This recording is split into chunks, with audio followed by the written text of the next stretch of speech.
On 2112 Alisana Street, you will find Christopher Schaefer Clothier. For 15 years, Mr. Schaefer and Company have run a world-class haberdashery in the heart of Baltimore City. Offering second-to-none tailoring of his own incredible brand, Mr. Schaefer is more than meets the eye when it comes to suit making. Don't be another Baltimorean. Be a finely styled Baltimorean with Christopher Schaefer Clothier.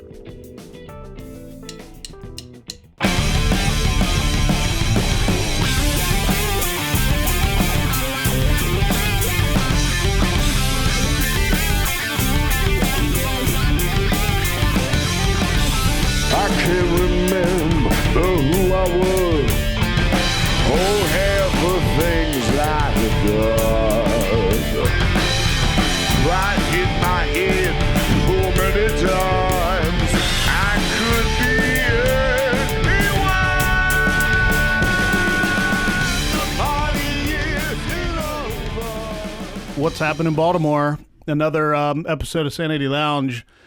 This is going to be a cool one because of what we're about and Baltimore music and supporting local music. We have Sam Sessa in the lounge. So over the last 20 years, if you've discovered a local band, it's probably been in part because of him.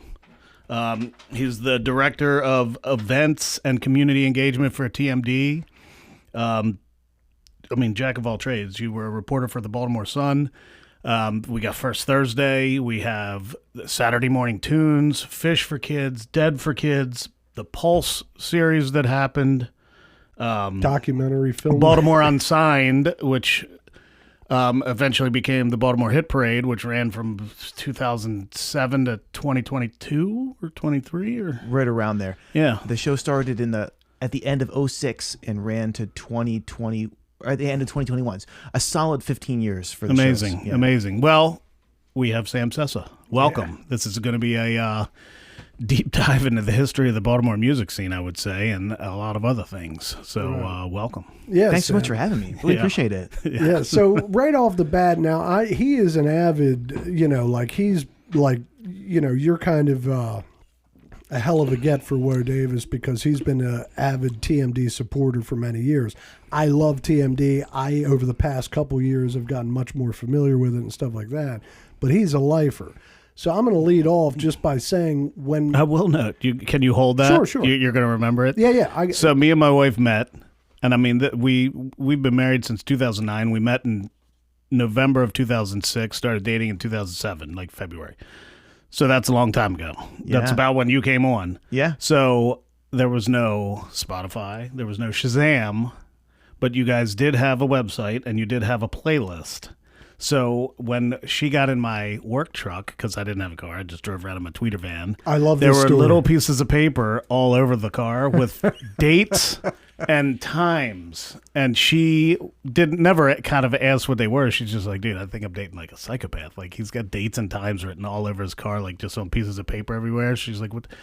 Every one of those dates and times was a song that I heard on TMD that I had to then go to their website and go to that date and that time and find out what the song was. Yeah, because you guys did that. Not everybody would offer that service. Yeah. It was a fucking great service. But my lead-off question is what did a young Sam Sessa want to be when you were a kid? Since I was in high school, wanted to be a newspaper reporter. I had that figured out. Okay. I worked for the high school newspaper, but at the same time, where I went to high school had a killer radio station, WKHS. You can listen to it in Baltimore, 90.5. Nice. And 90. What is that? What high school is that? It's Kent County Public High School. It's the only public high school in the county Right. from the Eastern Shore, man. Right. Okay. And they had a really great radio program. My mom went through it and she said, listen, you got to try this. You got to at least try to be a DJ or learn how to engineer stuff. And what years are we talking? What year? I graduated. I was in high school 97 to 01. Okay, I got you. So late 90s. Okay. In that weird transitional period for tech where they taught us how to splice tape with razor blades. Yes. Yeah, Right. But then by the end, we were doing everything on computers. Right. We went to film school in 98 and they taught us how cut, we did edit, get to do that. and avid edit. Same thing. You know what I mean? Yeah. Right. Yeah. It's like they were kind of prepping you for the changing world to come. Yes. You know. Right. I was probably 15 or something, and I was on the radio and I had my DJ name. I was so bad. Tell me, please. I was DJ Sam the Man on the air. Holy shit, at Sam the 15, Man that's on the air. awesome. Yeah, I don't mind. That's That's not awesome. bad. Yeah, And that's, we had DJ Sam the Man on the air. that's I had street my own- cred. Right You want to know there. what my intro was? Please. This is so embarrassing. My intro was the Eminem song Slim Shady, the first one. Yeah, Hi, my name right. is, but I Sure. changed it to Chicka Chicka Sam Sessa. Oh my God. Dude, I mean, I love that. You were ahead of the curve, yeah, baby. dude. Jesus Christ, that's wonderful. Is there audio of that? I hope not. But We'll find try out. and find it. How's I'm that? gonna try and find it to That's put it great in. though. You were That's ahead of your amazing. time. Yeah, like that's good stuff. I love it. and so I got a really great bass line in radio. But then I thought I'll never use this again. I want to be a newspaper guy. But were you a writer at the time? I mean, did you understand journalism? Like, or Yeah, I mean, as much as any high schooler can understand how to write an article. But, we had an internship with a local newspaper. So Oh, I went and okay. did that. Nice. And as soon as I got to college, I was writing for the college newspaper. I was I was the entertainment editor there. So covering music and. Okay, I was that going kind to of ask stuff, that. yeah. Like, is it sports or you like entertainment in general? Not crime or editorial anything, type just- stuff, yep. or Who wants to write about that stuff? Exactly. Right, Not right. me. Right. I want to write about the fun stuff. Right, yep. And so I didn't do any radio in college. And I went, after college, I got a job at the Baltimore Sun.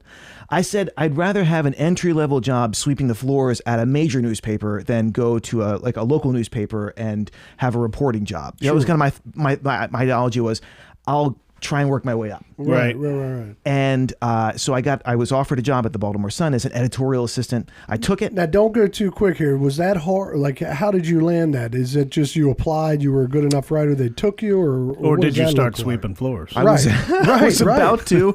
I interned there the fall of my senior year. Right. Okay, so And- you already kind of vibed the ropes a little bit. Right. Yep. And I guess I made a good enough impression where when a job opened up, they said, hey, do you want this job? Nice. And side note, they wanted me to quit. They wanted me to drop out of college and just start. And I was like, I'm too invested. I got to get my degree. And Really? they're like, Sam, no one cares about your degree. No one will ever ask you what your GPA was Right, in this right. field of work. And they were right. No one ever has. Right. But You stuck to your guns. Yeah, Right. Right. yeah. Good for you. I saw it through, and Right.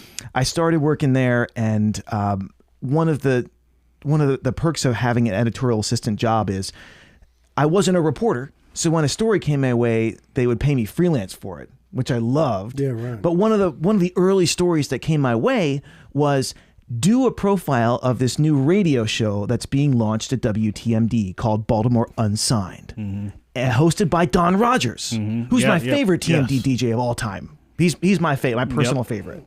And I went and I wrote a story about it. I met Don. I met all the people at TMD there. And about 6 months later, and the band he had in studio, I think, was J. Roddy Walston. Right. So they were already Oh, getting off to wow. a great Yeah, start. that's Great incredible. start. And 6 months later, I get a call from the program director, and he says, hey, can you get some lunch? I went out to lunch with him, and he said, listen, Don, he's got too much work at his day job. He wants to be a host still, but he can't keep hosting this show. He just wants to be the evening guy or step away for a couple months or something like that.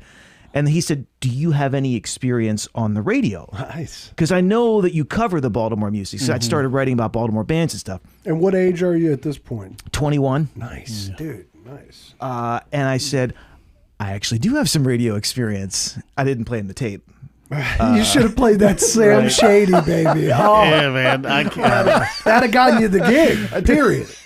It's got to be in the archives. But so he said, great. Well, then why don't we come in and we'll test you out as the host of this show? And I don't, there wasn't much of a test. It went pretty well. And I got the job and started bringing in these bands. A lot of the bands I was already writing about in the Sun. Nice. Right. Did a little feature called Meet the Band. And how did the Sun react to that? Were they cool with it? Did it interfere with your gig with them or anything like that? No, they liked it because they were all about building brands. Nice. And they wanted me to be their nightlife columnist and do all this other stuff for them. And so they thought the more I'm out and about in the media scene, the better it is. Yeah, right. That makes sense. That makes sense.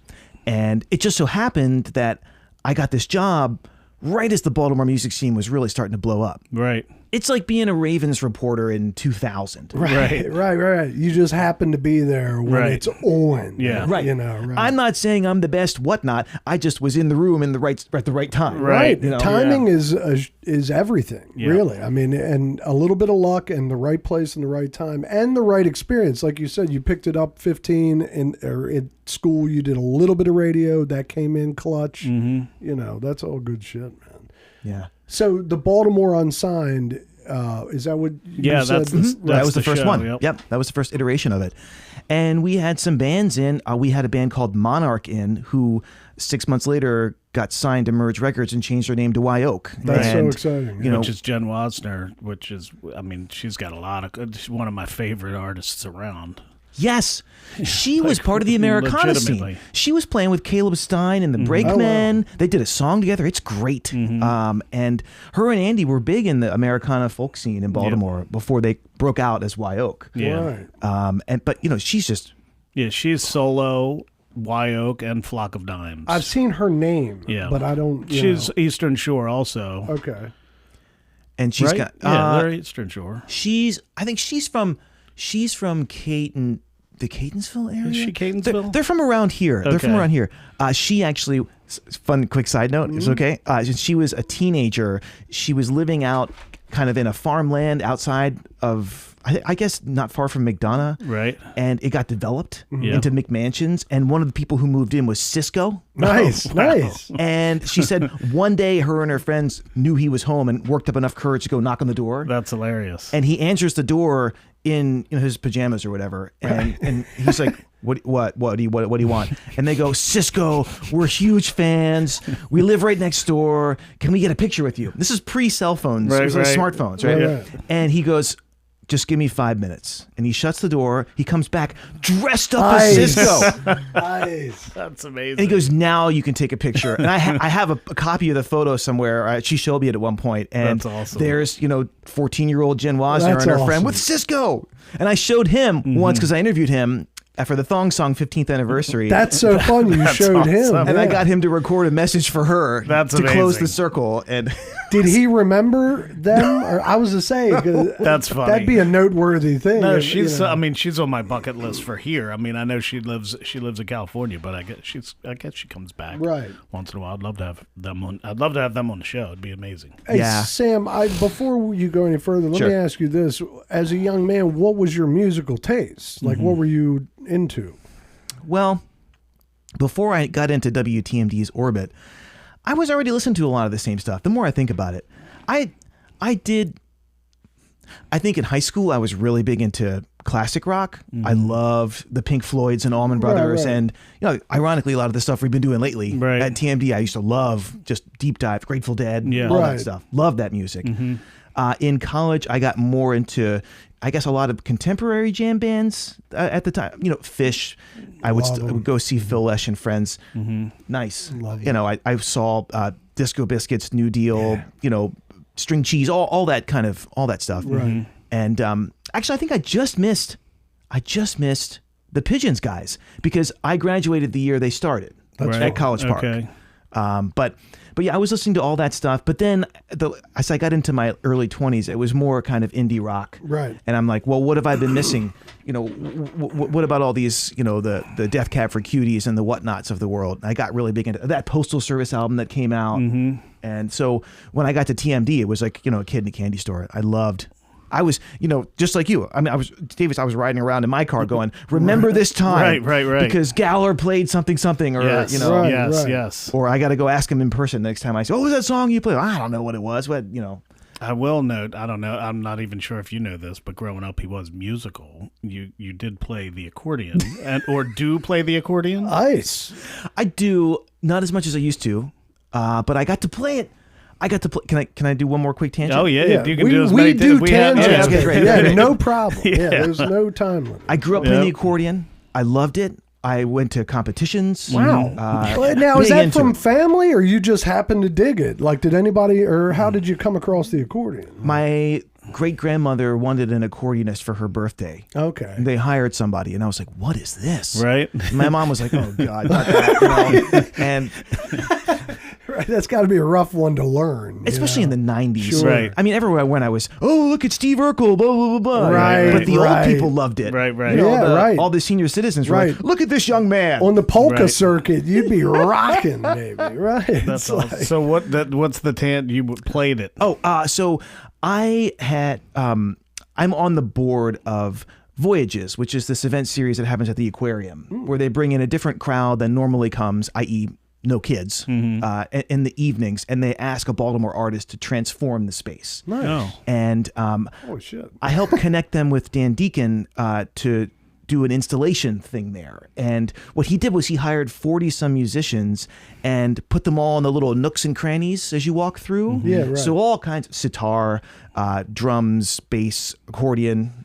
And he asked me to come play accordion as part of it. Sure.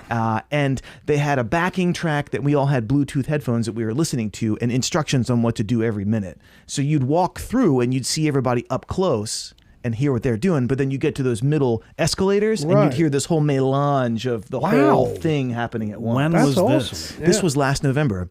And wow. it was the first time I'd played accordion in public since Ed Huff brought me up on stage like pre-pandemic. So it had been years and years since I Right. played. But to do it in that context Wow. was That's awesome. really I cool. bet. That's It was Yeah. so cool. That's a very Dan Deacon thing to do there. That sounds amazing. So let me ask you this: were you a nervous wreck, or were you kind of like you were feeling confident? It wasn't that high stakes of a gig, or you know what I mean? Like, did you feel nerves when you were? I was super nervous when he Yeah, asked yeah. me, because he scores all these main movies and stuff, and Right. Yeah. I can read sheet music, but I'm not going to sit down and go blah, blah, blah, blah, blah, Right, just right, right. looking at something for the first time. So I thought, oh my God, what's it going to be? But once he told me it was a lot of improvisation, I was like, great, You're like, all right, nice, that right. I can do. Yeah. Sure. Yeah, well, that's awesome, man. And then you also play the keyboard Yeah. and the organ bass. I'm not sure what. Where are that you even getting all is. this intel? We What's do this- our research. I'm impressed. I was in a band in college. It was an organ trio, so I played organ and then organ bass, kind of like Raymond Zarek from The Doors. Yeah, He's got it's that- like Page multi keys. A lot of bands that don't have a bass player, the keyboard will be the Okay, bass so player. it's not a bass guitar. No, it's just the keyboard is doing the bass Interesting. run. Like, and the Doors did it. Page sometimes will help Mike if he's doing solo, and he'll keep the bass Right. run going. If it's just a typical thing. So have you been in bands? Yes, I was. I used to love being in bands. I was a singer in high school. I played in this organ trio in college. But when I got the job at the Sun, they said they were very, very strict about conflict of interest. Right. And they said, you cannot cover a scene that you are a part of. So quit. Oh, so you couldn't play? No. Because, I mean, how would it look if I were, because that was around the time that Brian and Right. Abigail bought the 8x10, right? Right. So how would it look if one day I'm doing a story on the club and the next day I'm saying, hey, can I get a slot You're right. Right. Yeah, for my you're right. band? I guess right. so. No, right. that makes sense. Yeah. Yeah. Conflicts of interest are a bitch, you Right. know, but they're kind of true, and I can see that. That was probably a good call. But I would say it was really helpful because I could, in a way, talk to the musicians in their own language a little bit. Right. You don't want to be spending a lot of time talking about chord progressions and whatnot. But if you can, warm them up by saying, oh man, with that song, I saw you did this and that. And they're like, oh, you Right. noticed. Right, You know, and well, I that do helped. think that digging jam band type music it puts you on a little bit of a more intricate listening.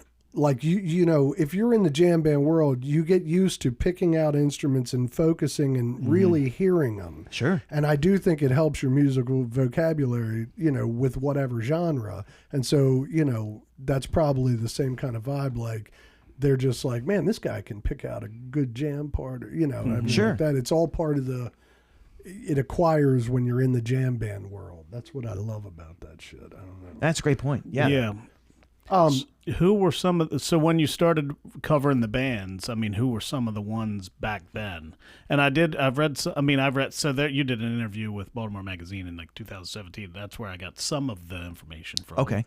But one thing I wanted to ask you about, like, because it's back then, you talk about there were not a lot of legitimate places to see music. No. What does that mean? Like, what do you mean? It was all warehouses. Right. You'd have to go to, there were the ones that we still talk about, the Copycat, Bell Factory. I don't even think it was around yet at that point, but Floristry in the H&H building. There were a number, the Compound had come online yet. There was a place called the Lo-Fi Social Club, which was a warehouse in South Baltimore, like Cherry Hill area. Right. I went and saw a young Wye Oak there and some other bands there. Places like that. Places where you would see a pile of something on the floor and people would say, oh, we think that's asbestos. You might want to stay away from that. You know, those sorts of places. So they weren't rolling with entertainment licenses. It No. was just kind of Right. like backyard parties in Yeah. just random buildings that they could find. Right. And you know, the kind of the indie artist music scene, Right. the kind of the Wham City, Beach House, Future Island scene, although they hadn't even come yet. But Right. that scene, we used to say that it wasn't a Wham City show unless it's been shut down by the cops at some point. That's so in the night. funny. So it wasn't legitimate places, really. It was Not There many. weren't a It was lot. guerrilla. No. Yeah. Because Station North didn't really hadn't happened yet. Right. You know, you had the 8x10, you had the Auto Bar, Creative Alliance. The clubs downtown at like the end of '83. What was it called? I saw Sidebar Tavern? No, I saw John Butler Trio there. Oh, Sonar. Sonar, yes. Sonar was yes, there. I remember Yep. Sonar. Talking Head Club on Davis Yep, Street yep, was there. Yep. But again, compared to how many there are or have been in the Right. last 10 years or so, it wasn't a lot back then. Right, Yeah. right. And that said, you could see some crazy bands Right. play some of those spots, Yeah. in part for that reason, I think. Right. But you would kind of have to go out to all these unmarked venues in the middle of Right. nowhere or get a text from somebody. The other thing that was tricky was there was no band camp.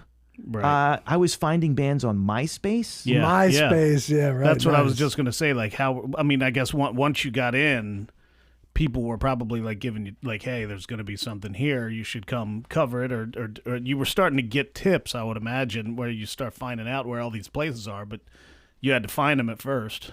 Yeah, and this was also before Google Maps was very young at that point too.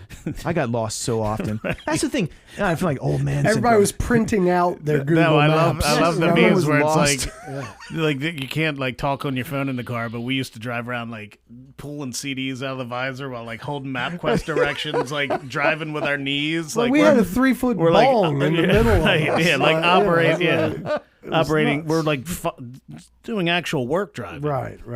and smoking a cigarette. Yeah, You know? right. Definitely. Definitely. So, yeah, well, so you what was the show called? Baltimore Unsigned. Yeah. That's where we were. Yeah, okay, yeah. so Yeah. you're at Baltimore Unsigned. You're vibing it. You like the concept of it, and you're working at the station. I mean, Don Rogers hadn't been doing it long before you took over. No, just Yeah. a few months, maybe Yeah. 4 or 5 months, something like Right. that. And and this happened in Don's career. He would kind of get overwhelmed by his day job and say, I got to step back from TMD. And then 6 months would go by and he's like, I can't stand this anymore. I got to get back on air. And he'd Wow. come back. Okay, that's And interesting. we would, there was never not a space for Don Rogers on Sure. air. Yeah, I mean, I remember listening to it at the Wharf Rat sometimes. Yeah. I was Like still in back when Florida. Kenny and all those guys bartended there. Yeah, pretty much. Yeah. I was in Florida during these years. Yeah. I feel like Okay. like early 2000s. I think I came back in 08 or 07 or something like that, maybe. Yeah. Can I give Don one more shout out? Please. Yeah, 100%. He would do stuff in his shows where it would be, let's say, a Tuesday, and he would say, all right, here we are on this, what is it? Sunday, Monday, Tuesday, Wednesday, Thursday, Friday, Saturday, Sunday, Monday, Tuesday. And you're just like, what am I listening He said, to? "What the hell is that? Is that purposeful?" And that would just be him riffing. Nice. He was, yeah. Yeah. Anyway.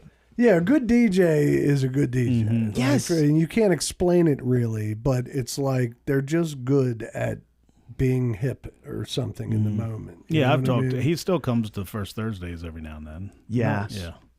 Nice. So, but the concept of that show is local art or local bands showcasing a Unsigned. local unsigned, and it's just one band a show, or what was it? It would be like the World Cafe, where we'd have a band in studio, like you guys do, and Okay, I they got they you. would perform in the studio. We'd record 4 songs, Nice. and then do an interview, just like you two do, and Yep. then we would build out the rest of the hour with Baltimore music. Oh, that's awesome. Yeah, And no, Unsigned- it was a great show. Yeah, it was a lot of fun. Yeah. Although Unsigned got us in some weird limbo sometimes because a band like Future Islands or someone would come in and we would say, well, you're signed, but not to a. We had these weird conversations. Right, I got you. Where Because it's you're like- called Baltimore Unsigned, so you got to, live by those parameters in theory. you Right. know? Right. But, a lot of these bands were signed or were signed to little indie labels Yeah, or yeah. what counts and what doesn't count. Right, And right. that's why Right. we ended up eventually changing the name to Baltimore Hit Parade Yes. because we wanted to get out of that whole debate. Yeah, right. That's probably a good call. I didn't think about that, but That is Yeah, but interesting. it was Baltimore Unsigned for a long time. Yeah, but it's like if I'm a local band and Beach House or something comes through, I'd be like, "Hey, why are they in there? They're not. They're signed." What, Right. you know, and vice versa. When a Beach House or so and so, we would hit them up. They'd say, "But wait, your show's called Unsigned, but we are signed, and we'd have to do this whole rigmarole right? to explain it." Yeah. Right, Mm-hmm. right. That's wild. Were you? How did you pick one band? I mean, you had to start getting inundated with like requests from bands that wanted to be on the show. Sure. A lot of them would send their CDs in. CDs, Right. baby. Yeah. And we would listen to the CDs. We got a lot of submissions that way. But I just, honestly, you get a lot of submissions and you get some bands that way, but more often than not, I would end up finding them or hearing about them from word of mouth. That's kind of what. Yeah, that's that kinda seems how to we be operate, what's too. happened with us. And it's great. I mean, some of the bands we've had on here, I've discovered days before we. I mean, it's yeah. All of a sudden he'll call and it's be like, literally endless. And one band you've had on, I can get this talk about this now because they were the intro of the To the Moon. Yes. Yeah. Oh yeah, it's great. Yeah, they were the Chris they were Schaefer's band. yes Yeah. they were like the intro. They were the first song in like the intro coming into of the show. Of the show, Nice. like the intro of the show. They Yeah, were right. they were the first like track. Like, Nice. Yes. They were our theme music. Yes. yeah. So yeah, Yes. Schaefer, man, he's They're been back. around. They're back. He's got that band back together. I with, love that. Two new guys. It's him and Ryan still, and then they got Austin and Alex. They were in here. They were in. But yeah, he's got Glass Fault and he's got To the Moon now. It's awesome. Yeah, Nice. that was a great episode. Yeah. I love that band. I love that instrumental, ethereal, psych rock vibe. It's cool. Amanda told him when we hung out with him the other night at Chris. She's like, "That is my favorite band you're in." Nice. That's So- awesome. It's cool music. Yeah. So you're rocking this show, and you're still at the paper Yeah. at this point, right? Yeah, And so talk to me about the evolution of like what happens next. So I will say one of my early projects that I was really, really proud of. One of the things that we noticed early on, and this is still true to a large extent in the scene, is the music scenes tend to be siloed. Right. They tend to, you don't really cross lines all that much, right? And so we thought, well, okay, well, why don't we try and put a couple of very different musicians together and see what they can come up with. And it was Caleb Stein and Salim Higgins, who's a local rapper. Yes. Really talented. They both are. They're both incredible musicians. And we said, write 4 songs together. Yep. And they ended up writing a whole album together. Yes, they did. And it was really, some of the songs are really Yeah, I've compelling. heard I that still album. revisit that. Yeah. It's still great. And It's all about Baltimore too. yeah, That's awesome. They wrote a song called Baltimore. Yeah. Holy shit. And it had this it's whole a great, second it's life. a great album. Yeah, people. There's one dance troupe commissioned or choreographed a dance to their song Baltimore. Wow. This mural was painted because of the song and displayed in Penn Station. There were all these touch points that happened after that song, and they have been lifelong friends ever since. Yeah.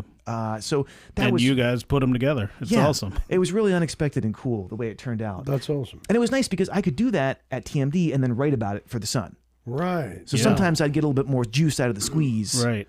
For some of these. Sometimes if the Sun wanted to do a band profile and I happened to have an interview with the band, I would just take that interview from TMD and make it a whole big segment that's on perfect. 2 platforms. Oh, that's cool. right. Or if somebody said something about another band and I was profiling the second band, I'd take that first quote and say, well, Jen Wasner said you're one of her favorite bands or whatever, and put that Yeah, in the that's article. awesome. Like, Yeah. Nice. You had a nice little web to weave, through with all of your endeavors. That's good shit. Right place, right time Yeah. type stuff. And one of our old program directors and station managers, he had a saying, I think there's a lot of truth to this.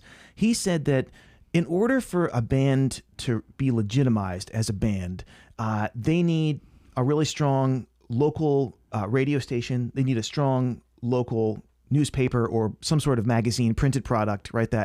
And then they need, some sort of, interest from a record label. But he's like, you don't get the third thing until you have at least 1 or 2 of the first 2. Yeah. And he's like, what we're doing here is a step towards legitimizing these bands. Yes. Yeah, right. We're saying to them, we believe in you, and therefore other people should believe in you too. Right. And I want to think anyway that that show in some small part helped some of these folks, maybe take the next step on that ladder. Yeah, definitely. That they must must Oh, I have. would say it Yeah, did. it had Yeah, to. I mean, and also for that guy to to think that way is not the corporate mentality. And, that's good stuff. Totally. Yeah. Public radio. Public radio, baby. And ironically, that is what we're trying to do here is we're trying to showcase the artists of Baltimore. Our whole shtick is that, Baltimore is wild. It's not perfect, but it's a wonderful city, and the artists in this city no one knows about because everybody just thinks about baseball or murder. The Ravens, Football, the Orioles, or murder. Yeah. And there's a lot more, Yeah. I mean, there's a lot of good people, and there's a lot of people that live all the time, and, they're fine. And the Baltimore music scene now, we'll get into that because I want to know, just the difference between then and now from your perspective. Sure. Going up through just even Baltimore Sun, what are we've named a few, like Beach House, Future Islands, Wye Oak. There's been, several of the bands I would say that have come through there have gotten pretty big. Yes, absolutely. Oh, how about a recent one? So this was after the show was Baltimore Hit Parade. It was sometime around maybe 2016, 2017, something like that. I was on the Baltimore Bandcamp page. That's where I kind of trolled. I lurked in the Baltimore Bandcamp Right. to see what... I listened to every album that was released on the Baltimore Bandcamp page from 2015 to 2022. That's awesome. Good for you. Even the hardcore stuff, Right. the noise stuff, rap The stuff. I not listened to your all genre, right? all of it, yeah. Doesn't matter. And there was this acoustic demo posted by this young singer named Lindsay. And Snail Mail. Right. And I listened to it and thought, oh, this is really great. And I played a couple of the demos and I reached out to her through Bandcamp and said, do you have a band? Is it just you? And she said, well, I just put this band together named Snail Mail. And I was like, great, you should come on the show. And it was her first radio performance interview thing like that. And she obviously went on to, she just recently for her new album just played Union Craft and had a ton of people there. Yeah. And it's gone on to be, I think one of the notable guitarists and singers of her generation. That's awesome. And she's up in New York now too, right? Hold on. She's up in New York. Does she live in New York? She was living there. I think she's living in North Carolina right now. Okay, but she's from Ellicott City. Yes. Oh, wow. Yeah, and growing up, she was a huge fan of the Baltimore music scene. But Right. growing up for her was the time when I was working, doing, when I had just started doing Unsigned, because Right, she's yeah, so much yeah. younger. Yes. And she told me this story. I put this in the documentary, actually. She told me the story about how she was 12 or something, and Wye Oak had played a sold-out show at the 930 Club, and she was such a huge fan. She went to go see them. And Jen Wasner, it was Jen telling the story in the documentary. She goes, I look down, and I see this young girl in the front row, and she knows all the words to our songs, and I get her backstage after the show, and it's Lindsay Jordan. And That's she's like, awesome. I've got a band, and I want to play music, blah, blah, blah. And Jen said, well, here's one of my guitarists. The venue's empty. Let's go out and jam. And That's incredible. they played a Talking Heads song on stage at the 930 Club. And, Jen was saying, you could tell even then that she was just incredibly talented as a Right. guitarist. But That's I love a great story. Yeah, That's yeah. a great, serendipitous. That's a great story. Yeah. It is, and even that's how I feel about a lot of the bands. We've had 32 bands in here, I think, and Fantastic. they're all technically Baltimore Unsigned bands. Yeah. Right. And one of the girls that that's been through here that kind of reminds me of that vibe is Callum. Oh, yeah. Callum Toner. She's from Berlin, Maryland. She's starting to play a lot of gigs. She's been on the show. She plays with Johnny Alonso. Oh, yeah. I've seen those videos. Yeah, so he did that audition they did in the church. They do the Fleetwood Mac song, and the one with Stevie it's- Nicks and yeah. Tom Petty. Right. Stop dragging my heart. Stop dragging Yeah. my heart. It was for an audition for a pilot out in L.A. But Okay. they're starting to get, and I was there doing some of the recording and stuff, and they're starting to get gigs from these videos in Baltimore. Johnny just did a 25 song acoustic set at Dangerously Delicious Pies in Hampton 2 weeks ago, and he had all these special guests come up and just sing songs with them. It was Cool. incredibly fun. Johnny's doing a lot of cool stuff in the city, and Callum is one of the artists he's playing with a lot, but she's one to keep an eye on, I think. Yeah. The similar really is. vibe story I heard recently was the Fitzky brothers. The young who's the bass? It's Alex and and Andrew. Drew. the bass player, like he was a young guy and he witnessed BJ from Lowercase Blues playing the bass, and he was like, I want to do that. Right. And, you know, and that was his catalyst. And then many years later, he played a gig with BJ, and, you know, and they're good friends now and all this shit. And I love those kinds of stories, you know. That's awesome. Yeah, it's what awesome. makes it worth it. So you guys, you're rocking the show, and what's the trajectory from there? Like, you know, you're in it, you're doing the paper and the show's a success. You're now, it's called the Baltimore Hit Parade. That's right. And you've been doing it for how many years at this point? We rebranded the show after about 7 years, so in 2013. And that was a big year for me because I was at the Sun. I had gotten to a point where I was the interim features department editor, so I was overseeing a lot of staff and, you know, writers and editors and things. And we were just about to have our first son, and I was in these editorial meetings. And don't get me wrong, I loved working at the Sun. Mm-hmm. I'll never be in a room with that many smart people again for the rest of my life. Right. You know, just incredibly talented people. But I would go to these editorial meetings with the rest of the editors and the editor-in-chief and all that. And I realized that they all either were divorced or just very rarely saw their families because they were so committed to the paper. Yeah. Which it's easy. It's got this gravitational pull. Right. You're passionate about it, and they want more and more and more of your time. Right. Why wouldn't they? Right. And I said, that's not what I want for myself. Mm-hmm. And so I quit the Sun, and I went and I was working at TMD part-time. And for those first couple years, we had both our boys real close together. I would say, was this a wild thing? Was your wife like, what the fuck are you doing? Or was she cool? Or No, she was cool with it. She was cool with it. Nice. Okay. And it allowed us to you know not have a nanny for the first like year or two, and until we got I did that for probably about 2 or 3 years, and some of my best years of my life because I was working at TMD part-time. Nice. And home with the kids, the other part of it. And then when they both got into the point where they were in preschool or whatever, I said, all right, well, I'm ready to go back more to work at TMD. And TMD said, well, we've just moved into this new studio in Towson. Do you want to start programming events for this space? And I said, I have no experience doing this. I used to do a blog at the Baltimore Sun, so I'd done some meetups, but I haven't done like a real concert or anything. Right. And they said, well, listen, we've got a performance studio. We've got a dedicated engineer. It's not a huge room, so it's not going to be that hard to fill it. Figure it out. Light it up. They said, Sam, light this space up. I was like, okay, I'll see what I can do. And we did this 24-hour music marathon where we started with a live lunch with Black Joe Lewis and the Honey Bears, and it was 24 bands in 24 hours. People were sleeping on the floor. Wow. We had ELM come in at 3 o'clock in the morning or something, and the place filled up. We had Bosley and the Belvederes. Oh my god! I love Long. Bosley. Yeah. I remember Bosley, dude. Yeah. Wild man. Yeah. Wild man. And, you know, just a bunch of bands. The Lexington Arrows with Alex Fine, who's done a lot of our artwork for our stuff over the years. And that was kind of like a trial by fire. And after that, I was like, okay, well, if I can book this, I can book anything. Is that that the first thing you did there? It was the first big thing. At I the mean, new that had to be space. hell. Yeah. Like, Because that's a hell of a... I'll note too.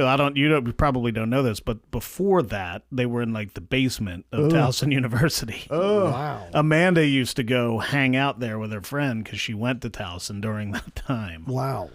But yeah, I've never been in that space, but I've heard it's the basement radio station at Towson University. They've renovated it, and it looks really nice now. Right. It was a dump. Right. It was Wow. a dump back then. You know, we had black mold scares. It was like pump up the volume down there. Ugh, yeah, and it smelled. I mean, it was public radio. Right. Like we would have these big time musicians come through, and they would assume that we were all college kids. Right. It was very demoralizing to have Regina Spektor come through and say, "So what year are you in college?" Right. And I'm like, "I'm 24." You know? We had Adele come through. Wow. I was gonna bring that up. Like me and Amanda watched that on YouTube in 2008 or 9. It was like she was nothing. I mean, that was like right before she became Adele. Right. She was phenomenal, but she was nothing to like. Dude, she sat wasn't- in there. You could watch it. You could probably still, that video is probably still on YouTube of It her is. just sitting in the Towson studios, Adele, like before she was famous. We caught her on her way up to Saturday Night Live. It was her first appearance on Saturday Night Live. Yep. One of her first times in America. Yeah, Wow. yeah. And they're called liners, where people say, "Hey, this is so and so," and you're Right. listening. She's like, "Hello, Baltimore, this is Right. Adele," and you're listening. You know, That's They awesome. still play I it once in a love while. it. You'll still hear it every now and then. Yeah, and That's the awesome. and the Mick Jagger one where he's like, I know Baltimore from the Wire. I'm assuming it's not really like that. All I know about Baltimore is the Wire. That's the Mick Jagger one. It's awesome.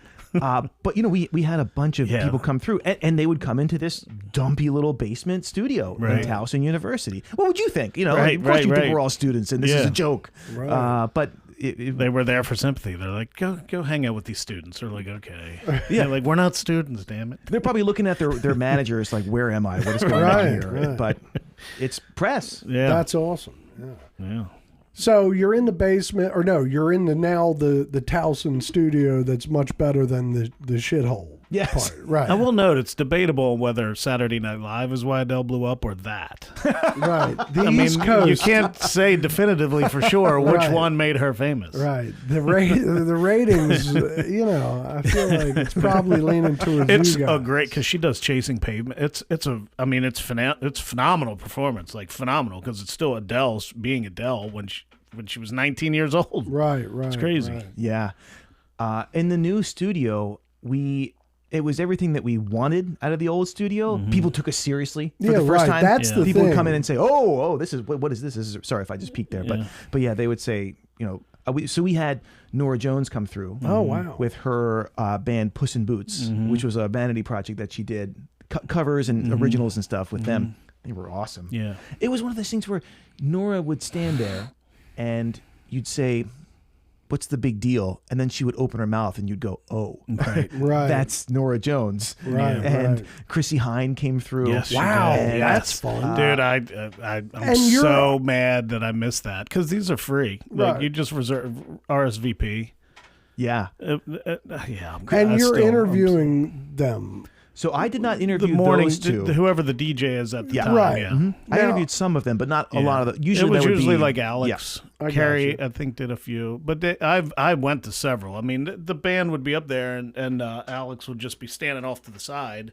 They play a song or two, and then ask a couple questions. And I mean, it was the same format that when we saw Pigeons at. I mean, that was at the Wrecker, but it was still Right. the I same got thing. you. How Tyler was interviewing them between songs. Yeah, that right. would happen in the studio space.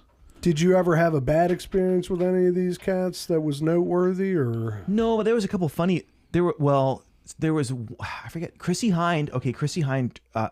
I can curse on here. Yeah. Right. Hey, Yeah. Chrissy Hine said "fuck" on air. Oh, wow. And Don or someone was in the studio and hit the dump button. So we have a delay. Yeah. 7 7 seconds or right. something like Yeah. 5-second delay. Right. Right. And there's a button that you push that wipes out the last 5 seconds. So you have to be constantly listening to those things. Right. Right. And we thought she might, so we were primed for Right. it. But it was funny because you think stereotypes with you try not to think in stereotypes. And then Chrissy Hine she's in one of our backstage studios, and I'm walking past, and the conversation snippet that I heard was, "Everybody thinks I'm a fucking cunt. Well, maybe I am a fucking cunt." Something like that. And I was just like, whoa. Who is she talking to? This is You said dump, dump, dump, dump, like 6 dumps in a row. Fortunately, that wasn't on air. Right, right. Okay, That was right. just in before the show. back. But I'm like, she has a reputation for Right. being surly. Yeah, and I didn't know that. That's so funny. but it was an awesome show, and she, put it all out there, and including the fuck that she said at one point. Right, right. And that was really great. We had, this was one that I did. We had Maggie Rogers in for her first live performance with her band on that very first tour that she Yep. did with Alaska. And she came in and they played, I don't know, half a dozen songs. And then I spent almost an hour talking to her afterwards and did an hour special about the whole thing. And I mean, you could tell even then that she was just incredibly smart, Yeah. an incredibly savvy songwriter and producer. Yeah. Did you know the reason why Alaska did not become a massive pop hit on Mix 106.5 is because she pulled it? Really? She went to the record label and said, pull it pull the on-air campaign. She's like, I can't get any more famous than this right now in my life. Right. I need you to dial it back. Oh, wow. Well, that's what happens when Pharrell, is like, this is a perfect song. Right. Like, I have no notes. That's what he did. Have you ever seen that? Yeah, I think, where she showed me plays that. it was at the school. Where'd she go to school? NYU. Yeah. And he's listening to it, and she's just standing there behind him, and he's like, I have no notes for this song. That's a huge endorsement. And she's from Easton on the Eastern Shore. Right. She said she went home after graduating, and that video goes viral. Yeah. And she said she was sitting in her childhood bedroom in her house in Easton, just Maggie Rogers from Easton, and she would open her laptop, and she would be this internet famous celebrity with this massive hit song, and then she would close the laptop, and be Maggie Rogers for the next hour or two. That's crazy. Right. And she's not that unknown girl from Easton anymore. Right. Everywhere she goes now, you have to have psychological armor for this. It's good for her. You know I mean, what she makes good music. Yeah, and that's tough. I mean, I don't think I've ever heard of that. Of somebody being like, "Whoa, slow this pony down a little bit," or like that takes balls. Yeah. Yeah, and a lot of those places won't give you that option. Right. Well, they'll be they'll be like, "Nah, the contract, or that kind of stuff. The last live lunch I got to see in there was Rubble Bucket. Ooh, that's a fun one. Oh yeah, they walk around. They play like the tuba, trumpets, and everything, and walk around the whole space. It's so fun. They're such a fun band. Such a fun band. They're great. You also, when you get horns in a space like that, you realize just how loud horns are. Yeah. Oh my God. They walk God. around and they're right, and you're like, Right. You're like, Yeah. I mean, it's not a large space, and there's a lot of people, and they're walking through it. Like you have to spread out so they can just scoot by you elbow to elbow. It's like while when Phish playing walk through tiny horn desks. Instruments. Wow, yeah, that's right. The trombone and stuff. I mean, It's so cool. Wonky. So cool. So you're out there. You're starting to do event planning. You did your first 24-hour run, and the station's happy with the way it Was the turns first out. Thursday happening yet? Even in Mount Vernon? So First Thursdays, yes. First Thursdays had been going on this whole time, and I wasn't as involved with them back then. They started right around 06. So right around the time I started at the station, I think the city paper was doing them. They were doing a First Thursday something. And explain to the layman the first Thursday concept. Sure. So the idea is, let's put on a free concert on the first Thursday of every month. And in the beginning, it was from May through October. And we did them in Mount Vernon Park. right by the monument. The right by gorgeous church. Mount Vernon Park. Yep. Right. And you know how there's 4 quadrants around the monument? We were on the west pad of grass that was there. And it was a small stage, a small PA. It was almost like a picnic in the park for the first several years where we did it. And it started to grow. It started to grow a little bit more. And we had some pretty good bands. I was going to say, you guys had serious names. I mean, like, they were always respectable and it's seemingly heavy hitters, especially regionally, you know? Yep. And, we would have, so I think Deer Tick came through, and we'd have some local headliners that would play it too.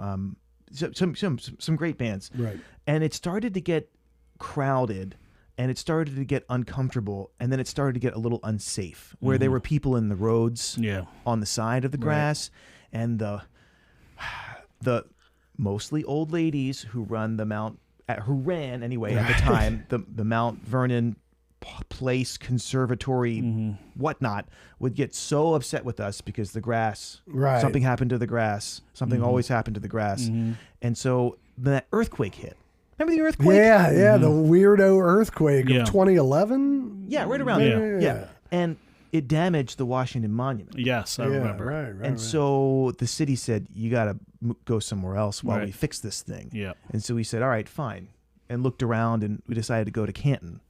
And I think it was our first year in Canton, our program director at the time, Scott Mullins, he booked in the same year Joan Osborne, Los Lonely Boys, The Hold Steady, and someone else. Damn. And it was off the chain. Off the chain. And, we started to fill up Canton Waterfront Canton Park. Waterfront. Yep. Right. That's fun. That's a Much great bigger. space. Yeah, that's a great space. And then we started using more and more of the parking lot, to the point where now we use all of the parking lot and then all of the grass. And depending there on the used week, to be 2 stages. I mean, Right. even down there Yep. was the parking lot stage, like a side stage, and then the main stage. So there was technically like 6 bands. yeah, we got a little over our skis with the second Yeah. stage. After the second year of that, we said, we can't afford this. This Right. is too much for a public radio. Right. But we would have Well, I shows. like it too because there was overlap, and there was Yeah. good bands on that stage. Yeah, I know. Like Nicole Atkins played the second stage. I remember me and my wife would be like, "What? They should be on the main stage." But I mean, it's a thing. You can't you can't please Everybody's everyone. got an opinion. so. Yeah. We had Waxahachie. Yeah. And it was almost Yeah, God. man. Some of those bands on the second stage. I was almost in hindsight thinking to myself, I wish that we could have all put them all on the main stage because Waxahachie playing in a parking lot at Canton Waterfront Park. That's insane. Right. LP. Yes, Soccer LP Mommy. was on the main stage though. Yes, That's where LP met Lauren Ruth Ward at that show, and they ended up getting married. That's us. That's your girl, Lauren Ruth. Yes. We, Oh, we want to yeah. get her in here. When she's in town. Yes, Right. I've talked to her. I've talked to her a few times. Oh, she's great. Yeah. She's really great. She wants to do the show, but she's like, when I'm in town, I mean, she's like in Europe touring right now. Okay. Doing like small spaces, like donated spaces. That's her new album, Medicine, is fantastic. Yeah. It's really good. Like I've been a fan of hers since then. Yeah. I mean, she's great. Got a Just big love her following in style. South America too. Yeah, does she? She does. Oh, maybe Yeah. Argentina. I love that shit. I mean, Yeah. what is that? Like the black Mama's Black Sheep gals have a They're following. huge in not St. Thomas, U.S. the Virgin Islands. Yeah, or something, and then like our boys, the one band. Oh, Jen's husband, Oh no, he knows Greenberry Woods and Splitsville. Grant, yeah, yeah. Splitsville. They're huge in like Right. Rio de Janeiro or some shit. Like they tour it every couple years. They're Yeah. like, we can go tour Rio. Yeah. But I love that kind of stuff. Like, Yeah, that's hilarious. what makes pockets of people like something, more than the other person, or maybe they just got exposed. I don't know what it may, Well, a lot of times it's a radio station. A lot of Yeah. times, or some other. yeah, media, you're right. I guess Especially back then. right. That's yeah. the reason why. That's the reason why. Oh gosh. What's the Crack the Sky? Yeah. That's the Oh, reason why yeah, Crack right. the Sky. They're not from Baltimore. They're from West Virginia or something. Right. But they were popular here because the and HF only here. Yeah, It's wild. That shit blew me away. Until I came back, like in 2008, I started playing in bands again, and I was in a band with the guy Ian, a good friend of mine. Ian, he's an older guy, but he's a world traveler, and he loves Steely Dan, and he loves all this shit. And I'm like, Crack the Sky, and he's like, who? You're Who like the fuck Hot are you talking Razors, about? but then you're like Hot Razors, and they're like, oh, I know that song. Well, no, he didn't know. This is the thing: is he did not know anything, and then through his friends, he started calling all of his friends. Nobody had ever heard Right. of him, and I'm like, is it just No, Baltimore? or it East is. Coast? It's a weird Baltimore thing. Yeah, I had no idea. I thought they were like world famous. Like, I mean, they should have been. Like, Yeah. great fucking band. I mean, Even after we had Glenn Workman in here, right after that, I was in Home Depot in Middle River by my house, and a dude was wearing a Crack the Sky shirt, and I took a picture. I was like, I got to take a picture of that, just Nice. because we had Glenn Workman on, and he was like, did he wear shoes? I'm like, no, No, he it did never not. does. Yeah. It never does. yeah. I think Rolling Stone gave them some love. Their first album, Yes. they gave him an award. Right. And I got to tell you, I think within the last 5 years, Rolling Stone Online had a something like the top whatever bands you've never heard of, and they were in it. Okay, good for And them. because it was right around when we had Workman in. I was doing research, as it were, and Crack the Sky was mentioned on some online Rolling Stone thing about great bands that no one's ever heard of, or maybe who should have gone further, something to that effect. It was funny. Cool. We had Glenn in here, and we got into the Crack the Sky thing, and he was like, "It's funny. I played my last show with the band last night." Like he left the band the night before he did our show. Yeah, Whoa. and we were like, "Oh," I said, "Is that ugly?" Or he said, "No, it's fine." And Right. we're gonna whatever. But And he was yeah. in the band 25 years. He's Yep. like moved on. He's got his own gigs, the Technicolor Motorhome and the Sons of Pirates and all Yeah. that stuff. They just did a couple sold out nights at the Collective Encore Yeah, in yeah, Columbia. yep. I was seeing that on Facebook. He actually played a show with us. Can I tell you Yes. about this show? Yeah. He had to call Yes. him in last minute. So Scott Mullins, who was our station manager and program director for a while there in the new studio, Right. he had this show called the Dirty Soul Party, and had some really great deep soul cuts. This was at a time when that kind of soul revival was at its peak, and I was really, really deep into Baltimore bands. You guys, have you ever read this book, Baltimore Bands A to Z? No. There's a book, I forget the author's name, but you can probably find it on Amazon. And it's basically a list of all the Baltimore bands from 1940 to 1990. Oh, wow. Alphabetically. Wow. And so I just sat down with it and went band by band by band. And I came across a couple of these old soul artists from back in the 60s and early 70s who were still alive. Right. And I thought, let's do a soul review. Let's get the Belvederes to learn their songs, because a lot of them don't tour or do band stuff anymore. And let's have them in, and we'll do a live show. And we called it the Baltimore Soul Review. And the three bands were Sheila Ross from the Royalettes. They did It's Gonna Take a Miracle. Wow. The first It's Gonna Take a Miracle, which was a hit for them back in the day. Right. That was their only hit. And then we got this guy, Winfield Parker, who was just awesome. Who that for Baltimore Hit Parade, one of his songs was one of our theme songs for that show. Incredible R&B singer you just never heard of, soul singer guy, who Otis Redding came through and he lent him his suit because Otis Redding didn't have enough clothes or had lost his suit on tour, and he was kind of a mentor figure for Otis when Otis was in town. Oh, wow. Early in Otis's career. That's good street And cred. Otis wanted Yeah. to repay him, and he said, I've got a hit song called The Land of a Thousand Dances. Oh, shit. I want you to come down to Atlanta or someplace in the South and record it. And Winfield's manager booked him on the wrong flight. He missed the session, and so he gave it to What's-His-Face instead. Wow. And so, yeah. That's a hell of a sliding near doors. miss, I know. Yeah. But then the headliners were the Softtones, who were they were the kings of Baltimore sweet soul in the 1970s. They said, and I believe them, that at one point in their career, they outsold Michael Jackson in Baltimore. Wow. And so they all came in, and the Belvedere, we had multiple rehearsals, and Glenn, at the last minute, was called in to play keys with the Belvederes. Knocked it out of the park, of course. Yeah.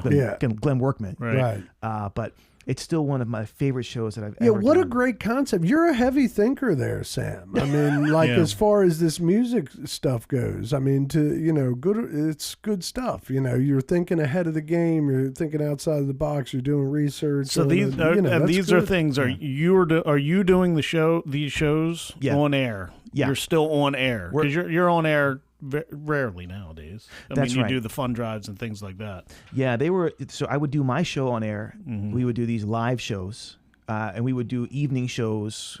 We did one with Wye Oak, right when the Civilian was their big hit, and then the next album, Shriek, which is my favorite album by theirs. They were touring on that, and we brought him in for an intimate live session with 100 people in the studio. Yep. We did a bunch of those with Lower Dens and Celebration and bands like that.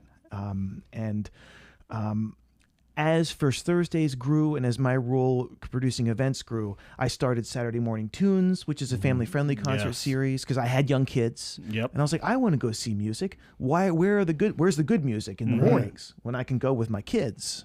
And so we started doing that, and that Now that is, tell the people what that is specifically. Like, isn't that the Grateful Dead or? Well, it started. I think I saw. I don't know. I don't think this was the first one, but Outcalls did Frozen. That was 2018. I mean, that was 8 years ago now. So my kids were young now. I mean, Garrett was 7, Lincoln was 6. Wow. So we saw 2 of the Frozen. We saw the one at the one in Baltimore in 2018. It was Baltimore School for the Arts. Baltimore School for the Arts, and then we saw the one down at the University of Maryland at the what's that center called? The Clarice? The Clarice, yes. Yeah. Yeah, I graduated college on that stage, so Nice. doing a show on that stage was wild. Yeah, that was nice. cool. But we had Outcalls in for one of these live shows, and I said, okay, listen, I know this sounds really weird, and it's totally cool to say no. Artists generally say yes in Great. person. Right. What a great idea with them. Let's go ahead. No, but I was like, how you're both stage, you both are classically trained opera singers. You both have performed on stage in theatrical productions. Right. Mm-hmm. How would you feel about playing the part of the princesses from Frozen? And they were like, what?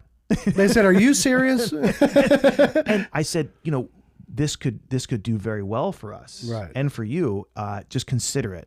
And they wrote this whole play that makes fun of Frozen while including the songs. Yeah, it's great. Yeah, Britt's husband narrates. Dude. He's the narrator. You- J.K. Zoloff. Earlier, you said You know that. No. Kruger is Olaf. He's I dressed can't as believe Olaf that. while he plays the drums. I don't know why I didn't know that. It makes perfect sense. I can't believe He it either. sings too. It's, and he it's sings. impressive. Yeah, he sings the Olaf This song. JK, Justin Kruger, is impressive. Yeah. Like, it's kind of crazy. Like, if you watch the Outcalls, well, you've probably seen it, but, the bass and drums at the same time. No, it's interesting too with that, with these because Outcalls. I mean, like when we interviewed Melissa and Britt, just like Outcalls hadn't been a band what it is now that long when he asked them to do this. Right. Yeah, well, they said that Justin had just come on board not that long before that. It's shocking. That's but the year their song, "The Keep Falling Over," won best song on TMD's Top 89. And that's my favorite. I Yeah. love that song. Keep Falling Over, No Kings. Yep. Both of those songs are great. You said something about Norah Jones, how you were like, you're looking at her, and then she opens her mouth, and you're like, oh. That's Right. how I felt with the Outcalls girl. Like, Yeah. I mean, I think they look great, don't get me wrong, but sorry, you know what I mean. But, well, man, holy shit. Like, they're serious. Like, I mean, I was so... Yeah. I love the Outcalls. you Yes, know. they're It's performing with the Outcalls. BSO, and Yeah, It's not the Outcalls. Outcalls. Outcalls, yeah. I can't help myself. they're one of my favorite Baltimore bands. Mm-hmm. So you did the Frozen review, which another great fucking idea, Sam. I mean, thanks. and then the Grateful Dead, which of course I love, and the Phish for kids. which is Ed Huff, the Dead for Kids. Right. But Ed was telling us that he was supposed to be Chris Jacobs, I think, and he couldn't make it. He had to go. He had to go play with Phil Lesh. Yes. is what it So was, you yeah. reached out to Ed. And I hit up Ed, and he put this band together. Yeah. And that's the thing.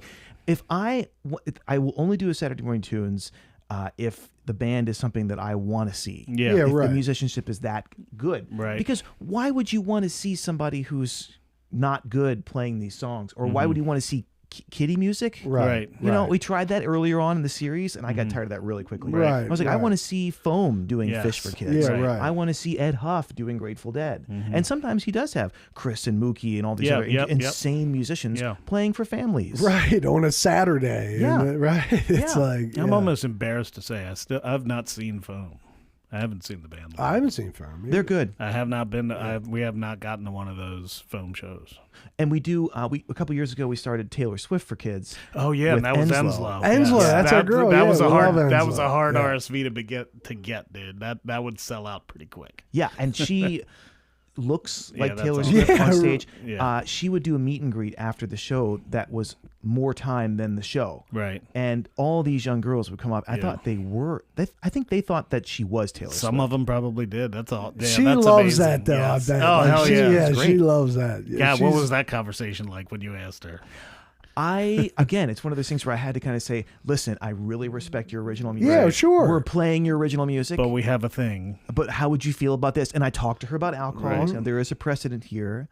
Because, a lot of times artists don't want to do stuff outside, of their comfort zone. Sure. Which is Sure. totally It's a understandable. risk. Yeah. It's a risk that you don't necessarily have to take. So it's Right. hard for people to jump that bridge. And they don't want to be pigeonholed. Right, She doesn't sure. want to be known as the Taylor Swift for Kids person. Right. Sure. And I don't think that's happened for her because she's Not at all. getting all No. this press. Yeah, and and she's got the 2000 the tiny desk. She just did the small desk interview, and she's up for like one of their awards. I mean, yeah. Yeah, that band's killer. She's awesome. an Yeah. incredible. I just saw her. writer. We went out to Westminster. You know Jake Fine.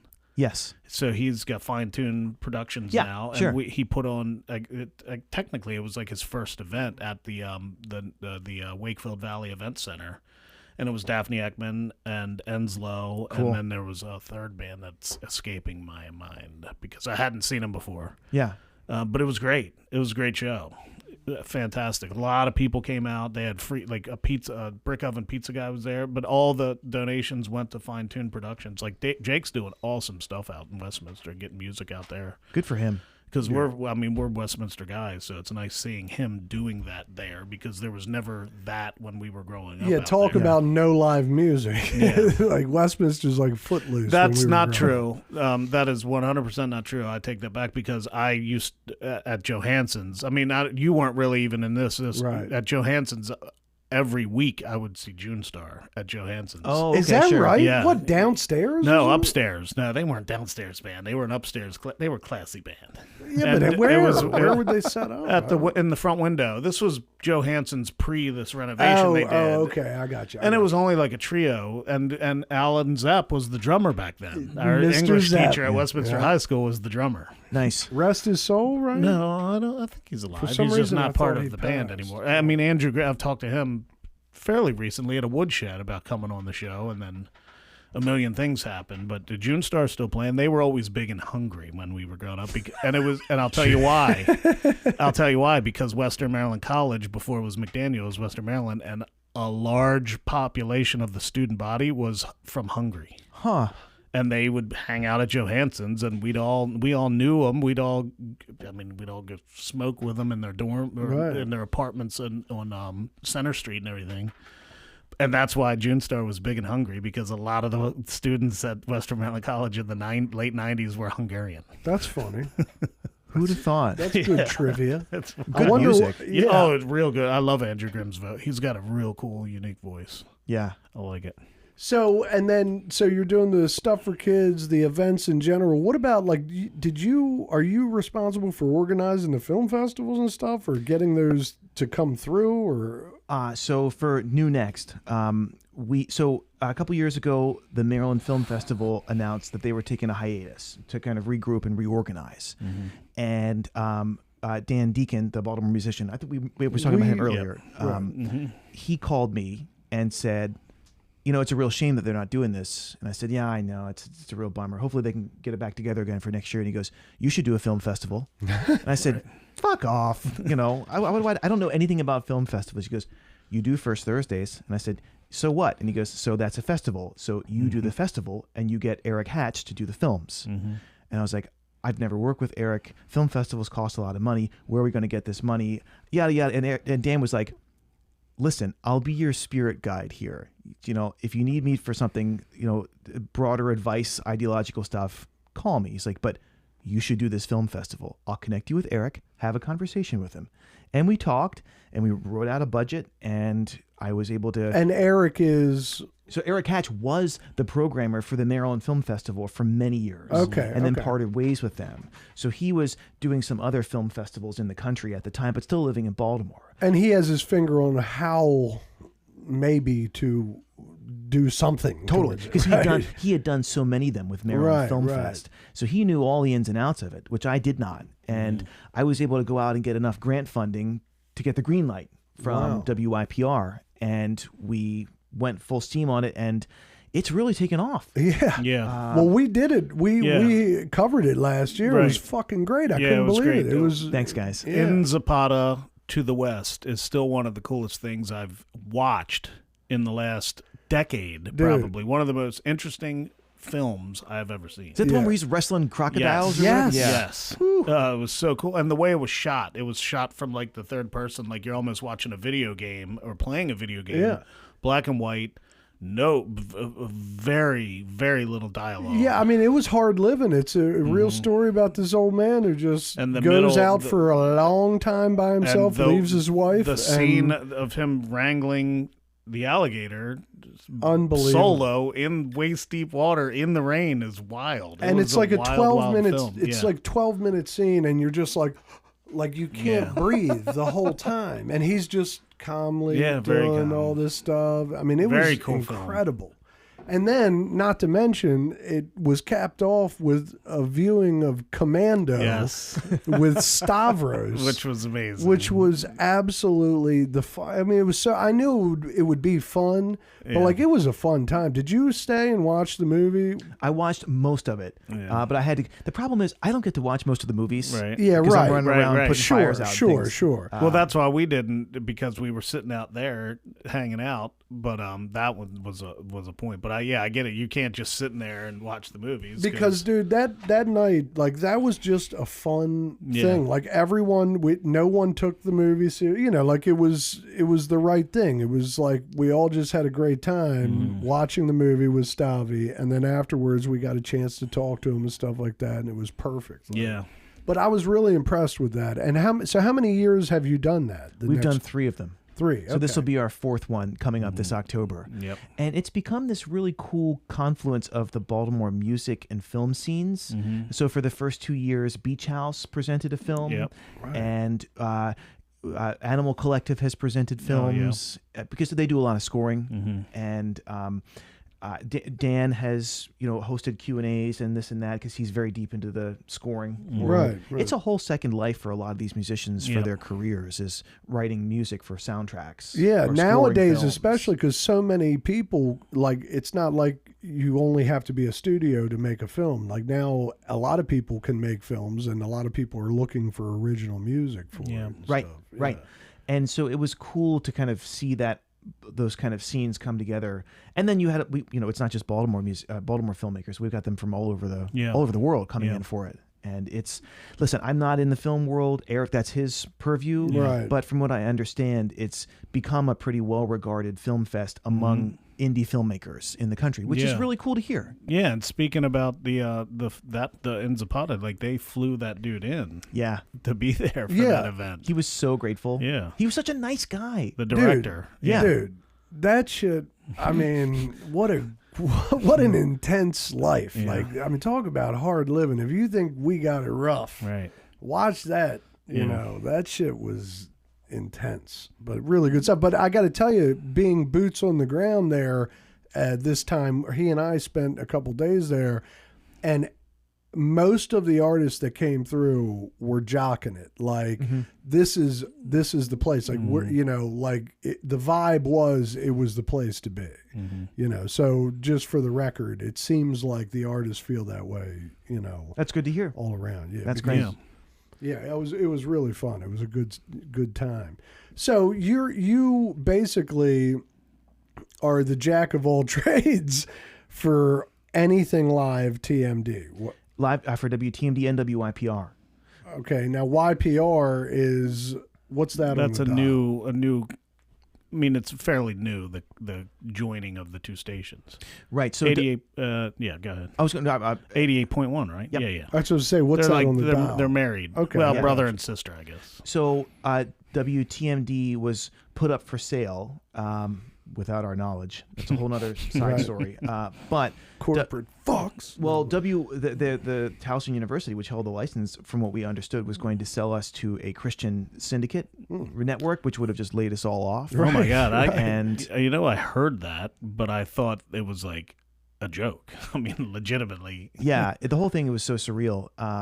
It was a former president of the Towson University system that just did not want a radio station anymore. Right. And so put us up for sale, was going to sell us to them. And fortunately for us, the general manager of WYPR said, you can't do that. You're going to take a public relations bloodbath if you do that. Right. We don't have as much money as the other syndicate does, but sell it to us instead, and we'll take care of it and keep it on air.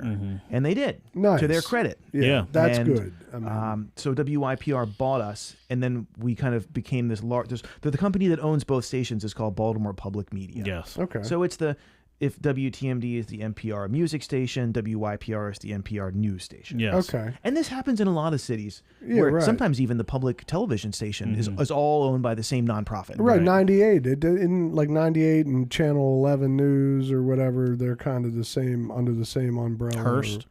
Is that what it, right? That happens a lot in for-profit and increasingly in nonprofit. Yeah. Right. If you go out to Louisville, there's Louisville Public Media, and it's all the public radio stations and the public TV station in one building. Right. Basically. It makes sense. It's No, like, I mean, fortunately, from my perspective as the listener, I haven't noticed any difference or Yeah, I mean, Yeah. I mean, TMD is still my love. Like it's still everything I love about Baltimore and Now- listening to the radio. so that WYPR. WYPR. Had you had any prior history with them? Did you see that coming, or was that like a curveball out of nowhere? Or? It caught us all by surprise. There was Wow. a staff meeting, and they said, "By the way, this is what's happening." It was a managers meeting, and they said, "This is what's happening." I've listened to WYPR Right. back when Mark Steiner was hosting Midday, and then Dan Rodricks, who I worked with at the Sun, and most recently Tom Dan Hall. Rodricks. I know that name. Yeah, Yeah, he was he's a columnist writer. for the Sun. Yeah. He's been You doing probably plays listened to lately. it. Yeah. You've listened to 88.1. I'm certain of it. Probably, but I had a bit of a drug and drinking problem, Sam. I don't remember much from back in the day. Fair I'm enough. not saying that. I feel like you would listen to it now. No, I'm not talking now about I back in the listen to day. books. It's Oh. fucking weird. Oh, yeah. I Well, know. books it's are great. weird. Yeah, it's I not know, weird. but I'm obsessive, Sam, and things go too far with me. I got to be able to do music and books. Or, you know, Right. like my wife is always like, why do you have to? Yeah. Anyway, it's do. not about me. It's You about just do. Yeah. You listen to Project Hail Mary on tape is incredible. Let me tell you something. What is it with that? Like people, like I mean, I've been told that it's I have it's to like the see it. best part of E.T. and Star Wars combined. Well, I've heard that The Puppeteer is going to be nominated for Best Supporting Actor. Like they've already Wait, said that. look, we'll get into the film talk in a couple minutes. Right. We'll get into the film Yeah. talk in a couple minutes. Sure. We usually end it with a couple film talks, but let's get great. back Okay, to, cool. to Yeah. Project Hail Mary because. Yeah, that's fine. We'll stay on book-wise. track. Yeah. So where the hell are we? Speaking of tracks, you're wonderful with the film 88.1. festival. No, 88.1 taking over the station. Yeah. And, you know, that was 2021. So we're coming out of the pandemic. And they said, we want you to be director of events for both radio stations.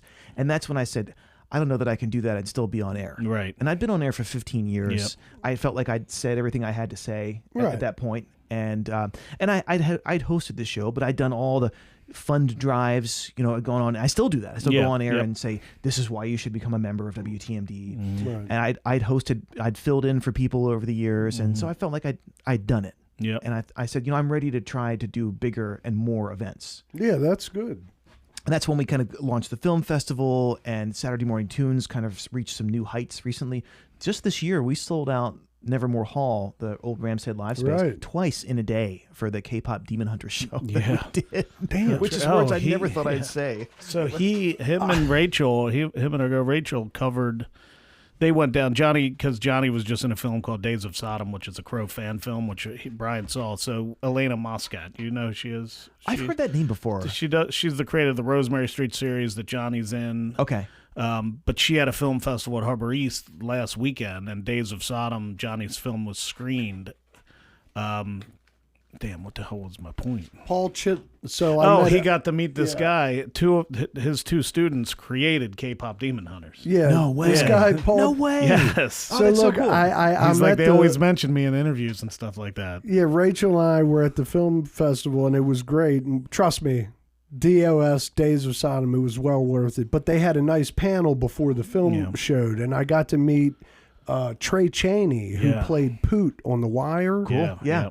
And incredible dude. And He's then another coming- guy. he's coming on the show. He said he would do the show. He lives in Atlanta. And actually, But Trey. loves Baltimore and loves everything about Baltimore. And he was at the film festival Mm-hmm. because he had just made a documentary, like an F4 tornado Mm-hmm. touched down on his house, yeah. threw his 18-year-old son like a couple, like something crazy, like a block, and like his son was in a coma and like all this stuff, and it totally changed, you know. And so he made a documentary, and it's in the film festival circuit, and that's Yeah. why he was there. Okay. But anyway, I met this other guy on the same panel named Paul Chitlick, who, although he wrote Twilight Zones and Yes. Full House and Perfect Yep. Strangers Yep. and all these great shows, he said that his big claim to fame was he's a teacher in L.A. and two of his students just wrote K-pop Demon Hunters. Wow. And they shout him out here and there and stuff Right. like that. So I thought, well, shit, that's that's a hell of a- amazing. But I forgot about the K-pop. But to Demon your Hunter show point, that you're you saying did. that show's hot. Like anything K-pop touches, it seems like. Yeah. Yeah, it is. K-pop. This is the year of K-pop saturation, Yeah. I think. But so, you know, we've done some of our biggest Saturday morning tunes in the last couple of years, and First Thursdays have really grown. Yeah, man. Yeah. And you know, I love seeing you both there. We're thankful for the support that you two have offered and kind of helping spread the word about First Thursdays. Well, yeah, we really appreciate your partnership. We really Yeah, do. it's such a fun. It's such a fun event. I mean, me and my wife have been going for years, even back to the Mount Vernon days. You do have the lineup, I'm assuming, set and ready. You don't have to reveal I it. can't. It's not in my place to say. We know one band that'll be there that we won't even say no. Can't. We're men of our word. We're not revealing anything. But I will say that the last 2 years, for the first time, we've had a Baltimore band headline. I love that. And so the 2 years ago Or was open, you mean? no headline. So Pigeons playing ping pong did one right. 2 years ago. Yeah. Yep. Yes. And then Dan did one last year, Yep. Deacon. And that one last year, this was one of the, I think it was. I was there. Yes. He said it was the greatest. It was thing. my favorite one. It was Ias. Ias opened it up. Landis, Harry Larry was the middle, and then Dan Deacon just, he just takes you to a whole different universe. Yeah, I was crying at one point. What he does, like, you don't even know you're doing the things he makes you do. I mean, you can't. Yeah, I can't wait to see this cat. It's like you'll be like, I'm not getting involved. You will. And earlier that day, so the fall before, I'd been in touch with the Orioles because they wanted to partner, and they said, well, first Thursdays, maybe we could have one of your headliners sing the national anthem at a Orioles game if the schedules line up. And so we said, all right, looked at the calendar and said, all right, well, these are the dates. And they said, okay, well, we'll hold the July date. And whoever's the headliner, they can come sing the national anthem. I said, great. Forgot about it, really. Right. And then we booked Dan, and I was like, oh, wait. He's going to get to sing the national anthem. Yes. And I was like, oh, this is going to be incredible. And I went to Dan. I was like, do you want to do this? And he's a huge Orioles fan. He was like, oh, I would love to do this. Yeah. that's awesome. And he went and he brought his little cart with his electronics on it. It was awesome. And I've never heard the national anthem quite like that Nobody before. has. And No one has. It made international news. Yes. It blew up. And I was just talking to him about this last week. That's so funny. There's a couple viral videos where he's not doing like his normal music thing at all, which is his claim to fame, and they've become just as popular as his normal music thing, and that's now one of them. Right. And he's like, it's he's like, I got a bunch of people saying it wasn't good, I got a bunch of people saying it was good. I was like, Dan, it was incredible art. Yeah, well, that's the incredible thing. art. Yeah. People are talking about it. And any engagement, right? It doesn't matter. Bad press, any press is good press. Especially if you're an artist, you're going to take those shots. It was funny. So we, the first time I got to see him was at the B&O party you guys had. Yeah. And I was hanging out with Galler, and he loves Dan Deacon, and he was like, looking around at just the crowd of that event, he's like, I don't know if this is like a Dan Deacon kind of crowd, like, and I'm like, I've never seen it. And he's describing it to me. He's like, it's insane, but he's like, I don't know if you're going to get like the right experience with the crowd that's here. And like at one point I was going through a tunnel of people and I like passed by Galler, and he was like, I was wrong. Nice. Like I was definitely wrong when I told you. But that's a testament to this cat, Dan. 100%. His ability to control whatever environment. And his music, it's so unique. It's there's not really anything like it. That I really can just pick out and say, oh, he's kind of like this. It's wild. It's very cool. Yeah, and you can listen to his music, and that's one vibe. But then you go see him, and it's something totally different. Right. The energy is just palpable. And then he hosts a show, Sounds Eclectic. No, not Sounds. Oh, Distorting Time. Distorting Times at midnight on. Like if I'm awake on a Friday night, which sometimes happens after midnight, like I'll have TMD on in the garage, and I'll like all of a sudden realize like whatever I'm doing, I'm like in a trance. Right. And I'll like come to, and I'll be like, oh shit, it's Distorting Time. Yeah, it's out there, dude. It's from like midnight to 3 a.m. or something, and it's just like. When you say it's out there, as in is it music? Is it him talking? No, he doesn't. No, I don't think it's he talks sound. At all. It's just, he talks like little, once very an hour little, but like all of a sudden it'll be like. I got you. So it's. And you'll just be like, oh, wait a minute. I got you. So it's to get you there, if you will. Yeah. It was almost like it was like a take on the idea that Echoes, which is another radio show that's kind of out there in that way. It's kind of adjacent to that. Nice. I would say. And it's midnight, and that's good stuff. Yeah. But so we've got our first Thursday lineup, and New Next is coming back, and Saturday Morning Tunes, and I was thinking about this on the drive-in. I did not study or have any intention of doing this as a job. Right. And I feel like that's true for a lot of people at a certain age. You think your life is going to go one way, and then you just find yourself in a different position altogether. And it feels fine. Yes. Yeah. That's the key, is that if you feel fulfilled, you just roll with it. It's like if you find yourself somewhere where you're not fulfilled, that's when it sucks. But you've taken a lot of the right turns, and you have good instincts, I think, it seems, anyway. Thanks. I will say, being an editor at the newspaper way back when, it was great for two things. It was great training for being a parent, because getting reporters to do what you want them to do and convincing them that it's their idea is a skill that really comes in handy as a parent. And Also, it was great for taking the ego out of, just kind of removing the ego from yourself. Right. Because no one knows what a newspaper editor does. And often they're the most important part of the whole process. Right. Sometimes they rewrite the entire article that you'll read. Right. And you just have no idea that this person exists. Right. And it's the same with an event producer. You don't know who's producing whatnot at wherever, but you go and you have this incredible experience. And it's so great to get the satisfaction from knowing that people are having a good time. Yeah. And that I don't care if they know that I'm the reason that why this show happened this way that it happened, but it's like the reward for me is just watching people come together and have this shared experience. Yeah. Especially with everything being so impersonal, so AI, so much of this. I mean, I live on my cell phone, you know, so I love to work in a space that has to be in person, that only exists in person. And I, you know, it's probably my favorite part of the job is, you know, connecting, watching other people connect with each other. Yeah, well, you've got to have that in you, or else you wouldn't be able to do it like as on the level that you're doing it. Like if you don't genuinely have passion for it, I don't think it would work. You know what I mean? Sure. And so, and it's obvious that you genuinely have passion for it. Like I said about your angles, I mean, you know, great fucking ideas all around. Let me ask you this, and you don't have to get too into it, but did the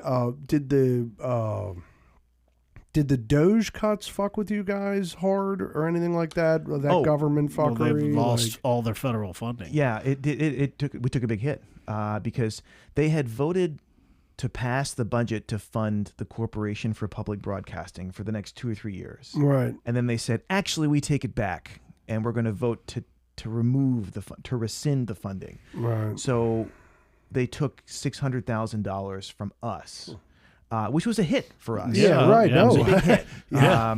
And you know, we're navigating that right now.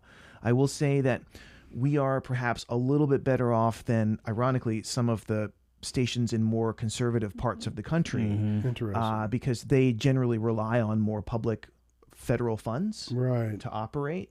And a lot of times those are the stations with the local hunting show, you know, the local weather guy or Right. woman, you know, the local call-in auction show where people call in and say, I've got this thing and I'm here at this house and come and get it. And, you know, just weird local people doing their thing. And Right. those are the ones that are getting really just gutted right now. Right. So we've definitely taken a big hit. I forget how many % of our operating budget it was. I think they've said it. It's like 6%, Yeah. which is still It's a because now you have to make up that 6% with extra people right. giving. I mean, really. I feel like in that kind of situation, you just hope that the constituents, the local constituents that love art and love you guys step up, or yeah, you know, that something 6% like that. pays for a lot. Right, and it it's does. already budgeted in, so it's like once it's That's gone, it. you're Yeah. like, wait a second, Yeah, what the fuck are and we? that's, You know, that's a lot of Right. money. It's Right. wild. Right. And like to your point though, you know, we thought we had that money. Right. We'd already allocated that money. Right. It had been signed into law. right? Why wouldn't it be there? It's been there, like, you know, that kind of stuff. But yeah, I just kind of thought about that because you know that. Yeah. It's just interesting. So- but I'm glad that you guys weathered that storm, or it seems like you're weathering the storm. We're I weathering think it's it. been less than a year, I guess. Yeah, so Yeah. thus far, but it's, you know, like you said, you're in a better position than other people, and that's a good thing to think about. Sure. you know. But, you know, we're always looking at costs. First Thursdays every year, it's a struggle to say, all right, are we going to commit to doing all 4 First Thursdays? You know, it used to be 6 years and Right. years ago. Right. Then Even we a knocked- couple years ago, it was 5. Yep. And, you know, we came out of the pandemic with 5, and we knocked it down to 4 and paid the same amount of money for Right. it. Wow. Because inflation had gone up so much Right. in that time. Right. And so, you know, it's always, there's a conversation at the end of every season. Do we do this again? Right. Because it's a lot of money. Right. And right. it's free. You know, Right. it's not a huge revenue generator for us. Right. Right. Right. But it's so important to us and to the city. yeah, people love it. I mean, people do love it. And you know, we're going to have a presence. I think at all of them Yeah, this yeah. year. In a Awesome. I heard perfect about world. that. Yeah, Appreciate that, guys. I'm Yeah, looking forward to so- seeing you there. we really want to be involved. Moving into, not to talk about COVID, but just weathering the storm, being at the station during COVID, and Sure. then you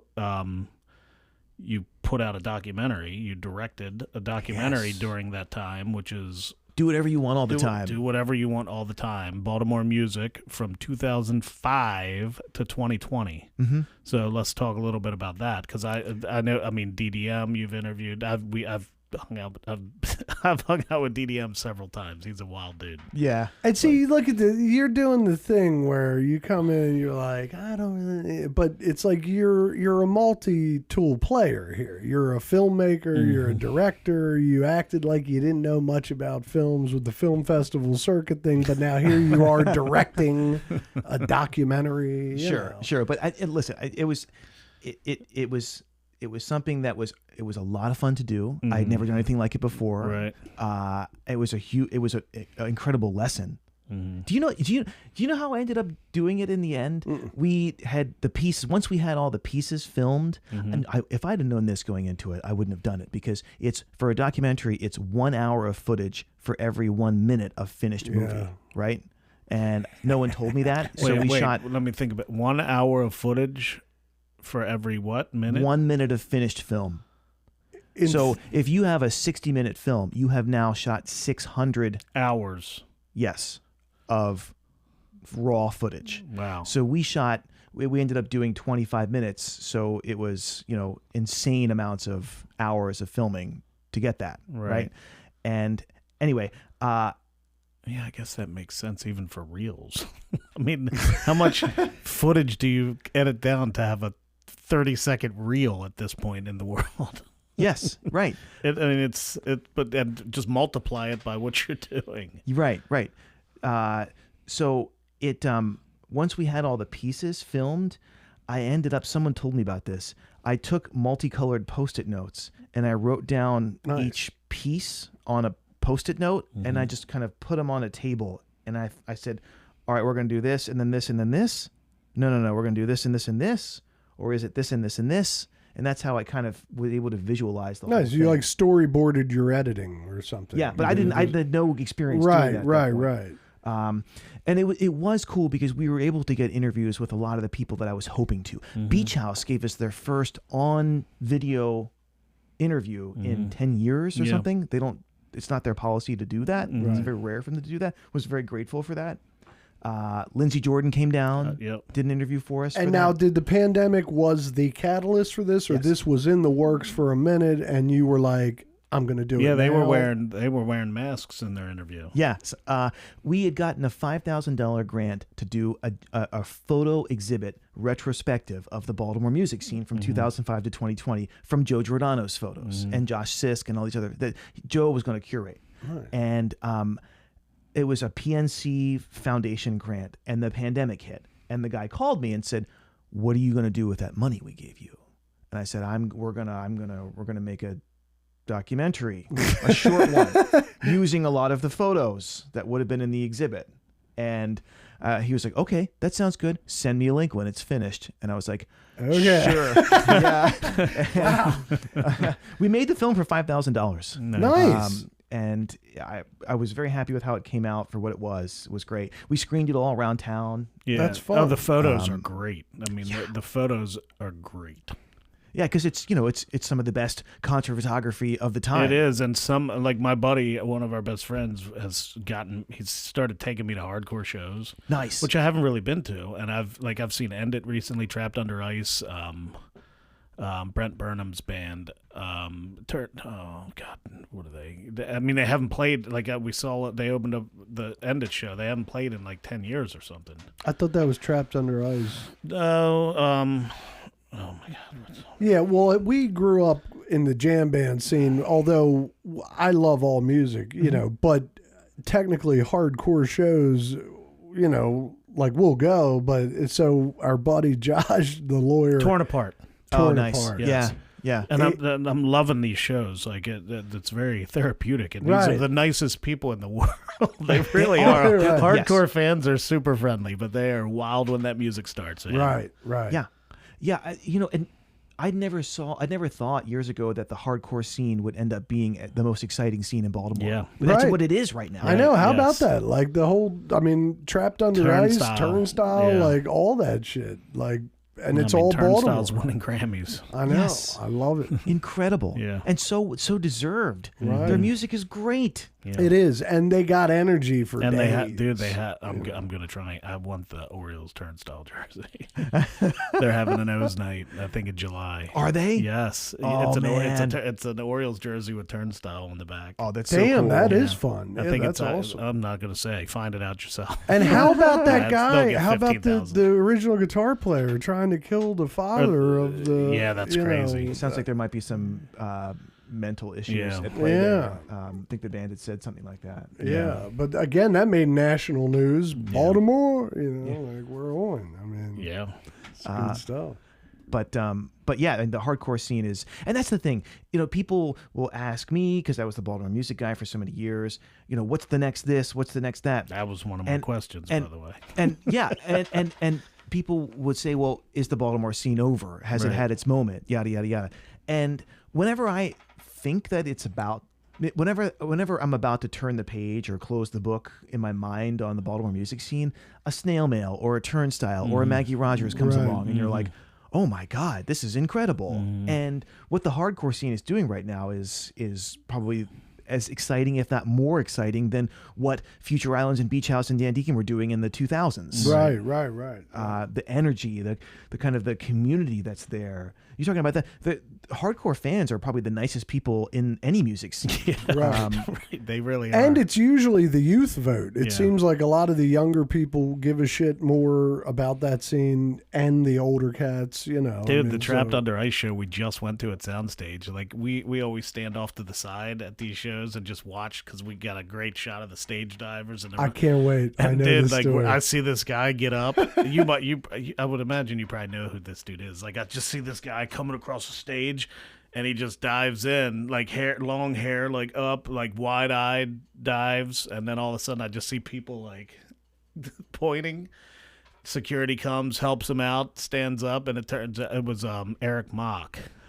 Oh no! He was in the hospital the He next texted day. me about this. Yeah, I was texting him, and he texted me a photo of him in the hospital. Yes. I was like, yeah. I was watching. I found out. I ran outside. I ran into my friend Kate, who's Dave, who also worked at Metro. Like, it's his wife, and I was like, dude, that dude. She's like, yeah, it was Eric. I'm like, whoa, what? And he was sitting there with the paramedics. Like, he was fine at this. Well, fine as he could be. Like, we thought we thought he was dead. Like, we Right. didn't know what happened. Like, we just saw the dude get like kind of carried out. Like, when he stood up, you could tell he did not know where he was. He put on Facebook something Yeah. like, I can't do it like I used to. Or Yeah. like, I texted him. I know, was like, dude, that was you. He's like, did it look that bad? I'm like, yes. Like, I was concerned. Yeah.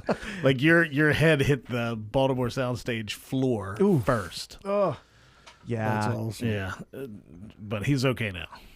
that's good. Shout out Eric Mock. Glad you're okay. One of the co-owners of Metro Gallery. Yes. Yep. And doing some incredible work down at Metro Gallery. They've been on a run last couple years. Yes, definitely. That was the first time I saw DDM. He did the Holiday Sleigh with Outcalls in 2018, because they did the Frozen event at Towson, and then me and Amanda went and saw the Holiday Sleigh. I got a lot of that videos night, from that which night. was one of the best things I've ever seen. So he read the Charlie Brown Christmas and the Grinch in his style.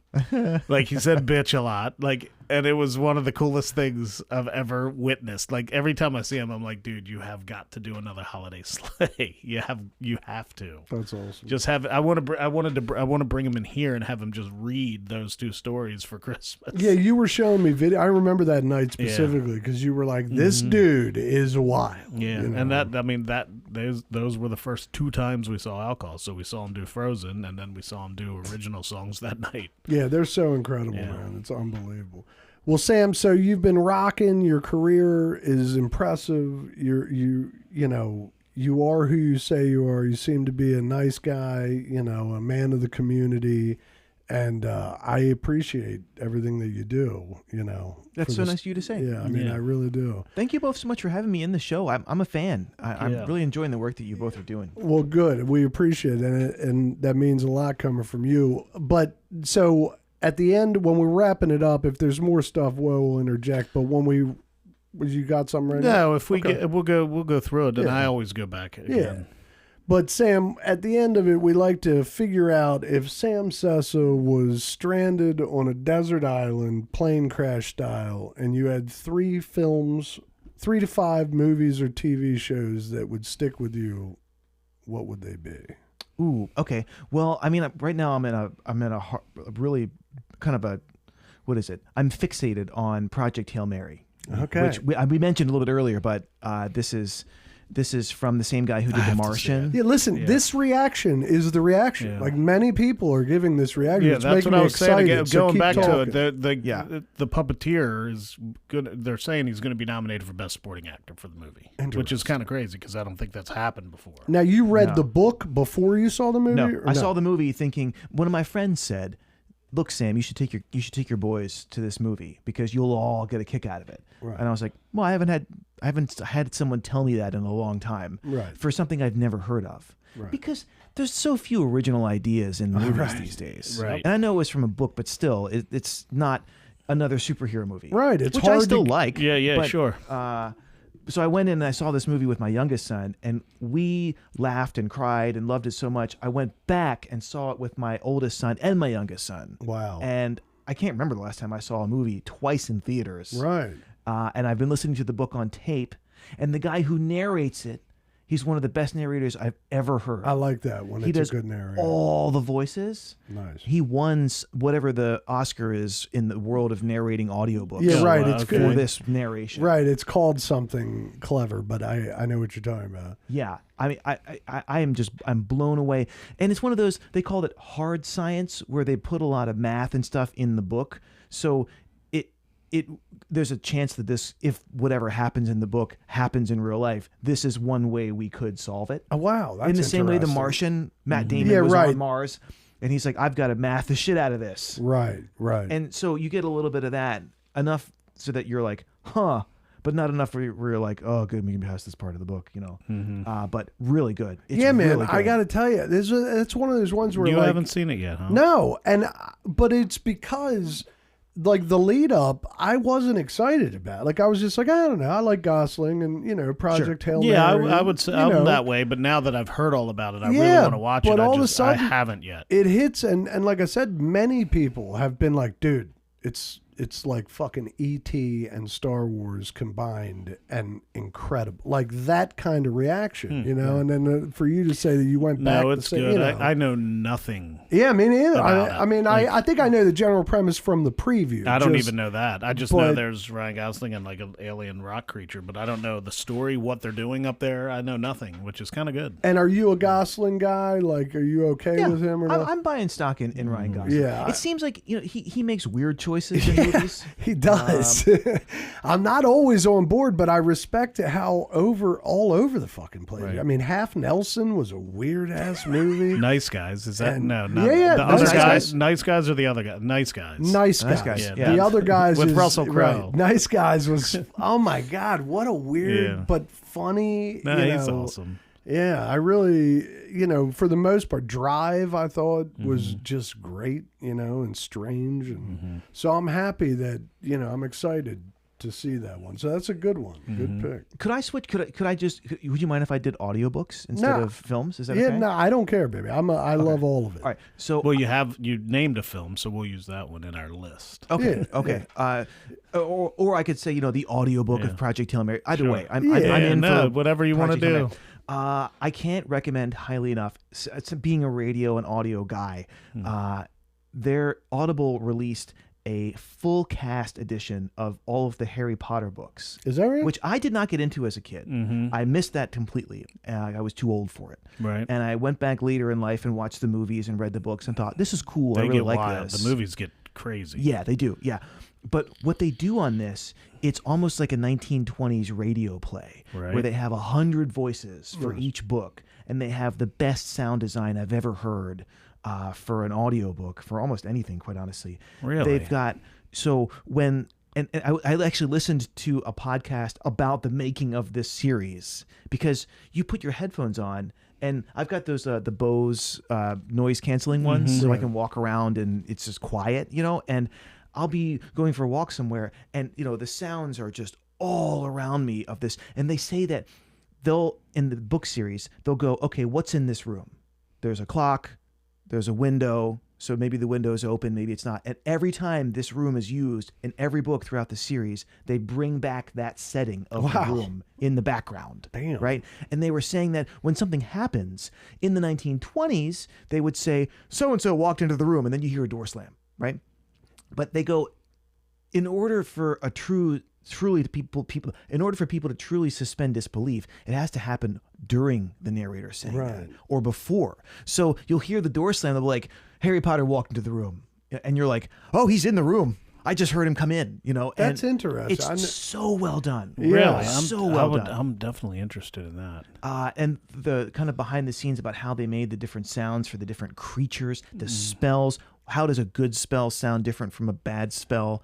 It's just right. And what are they? They're doing like Foley work over there or yes, something. I mean, that's it's what it like, is. wow, Awful, yeah. Yeah, that's good shit. They said they didn't use any AI to develop these. They went out and got field recordings Nice. of I love trains that. and stuff, and So they birds basically and- redid the special effects sounds of the movie for books. for Yes, audio that's book. it's so funny. That's incredible. Because most of the time, like I've listened to a couple Game of Thrones. I'm usually a nonfiction guy, and they don't do all those bells and whistles. It's just a guy, regurgitating history or whatever it would be. But I want to start like that. That makes I want me to listen to wanna Andy start Serkis trying do to- Lord of the Rings. Oh yeah, I've heard about Because that. he does all that right? 120 characters. Oh, he shit. does every character. Wow. That's he, bonkers. Yeah, he talks about it on Conan maybe, about how, because he's like, how do you keep track? And he's like, it depends on where he is. The microphone's stationary, and he changes his position based on when he's Gandalf, he stands up. So he's way over the microphone talking down. When he's Gimli, he like leans over. That's funny. When he does Smeagol and Gollum, he goes Smeagol's over here, Gollum's over here, and he's I mean That's I've never interesting. listened to it, but he does every character in the story and reads it. I've got to go back and listen to that. Yeah. He's So the best. what's your favorite Harry Potter book of the run? Can you pick one, or is Yes, I'm going to say actually the Half-Blood Prince, which is the second to last one. Right. Because I think some of her best Harry Potters don't have the bad guy in them. Lord Voldemort is the bad guy, and he's barely in this one. Right. And you really get to spend a lot of time with the characters. And that's the one yeah. where our boy gets, for spoiler alert, where Aldous dies, or what's Yes, his name? Dumbledore. Dumbledore dies at the end. right, So, yeah, out of yeah. all the villains in all the movies and all the books and all the TV shows, anywhere, Dolores Umbridge is one of the most incredible villains in the history of entertainment. So Yes. is that the little? Is that the short lady? She Yes. becomes the headmaster. What's up? I think it's Order of the Phoenix. Is that what it is? Order of the Phoenix. Yeah. Oh my It's God, incredible. she She's is an the asshole, most right? vile, Yeah, I hate evil, Oh, yes. mean asshole. She is stressful to me reading that, because I've read all the books before I saw the movie. I've read all the books, but I don't know what order. Right. But she was stressful. Yes. She was so mean. I must not tell lies. Yeah. Oh my God. Yeah, if it's the She is lady one- I'm she is in the picturing- top. And I can't. The actress that plays her is. I mean, she's a big time actress. Yeah, she played the Queen in one of the Queen series on Netflix too, Queen Elizabeth. But yeah, they say in the book she looks like a toad. Interesting. Yeah, I got to get down with those, but I got to start listening to fiction books so I can get that kind of experience, because it didn't even occur to me. I don't know why, but old school radio, Foley sounds, you're in it. You know. Man, that sounds the Yeah. Harry Potter thing. That sounds awesome. Yeah. I want to listen to that. And they're almost through the series. They've been releasing one a month all year, and so they're So about it's to new. release. Yeah, they're about to release the final one in the next couple weeks, and I can't get through them.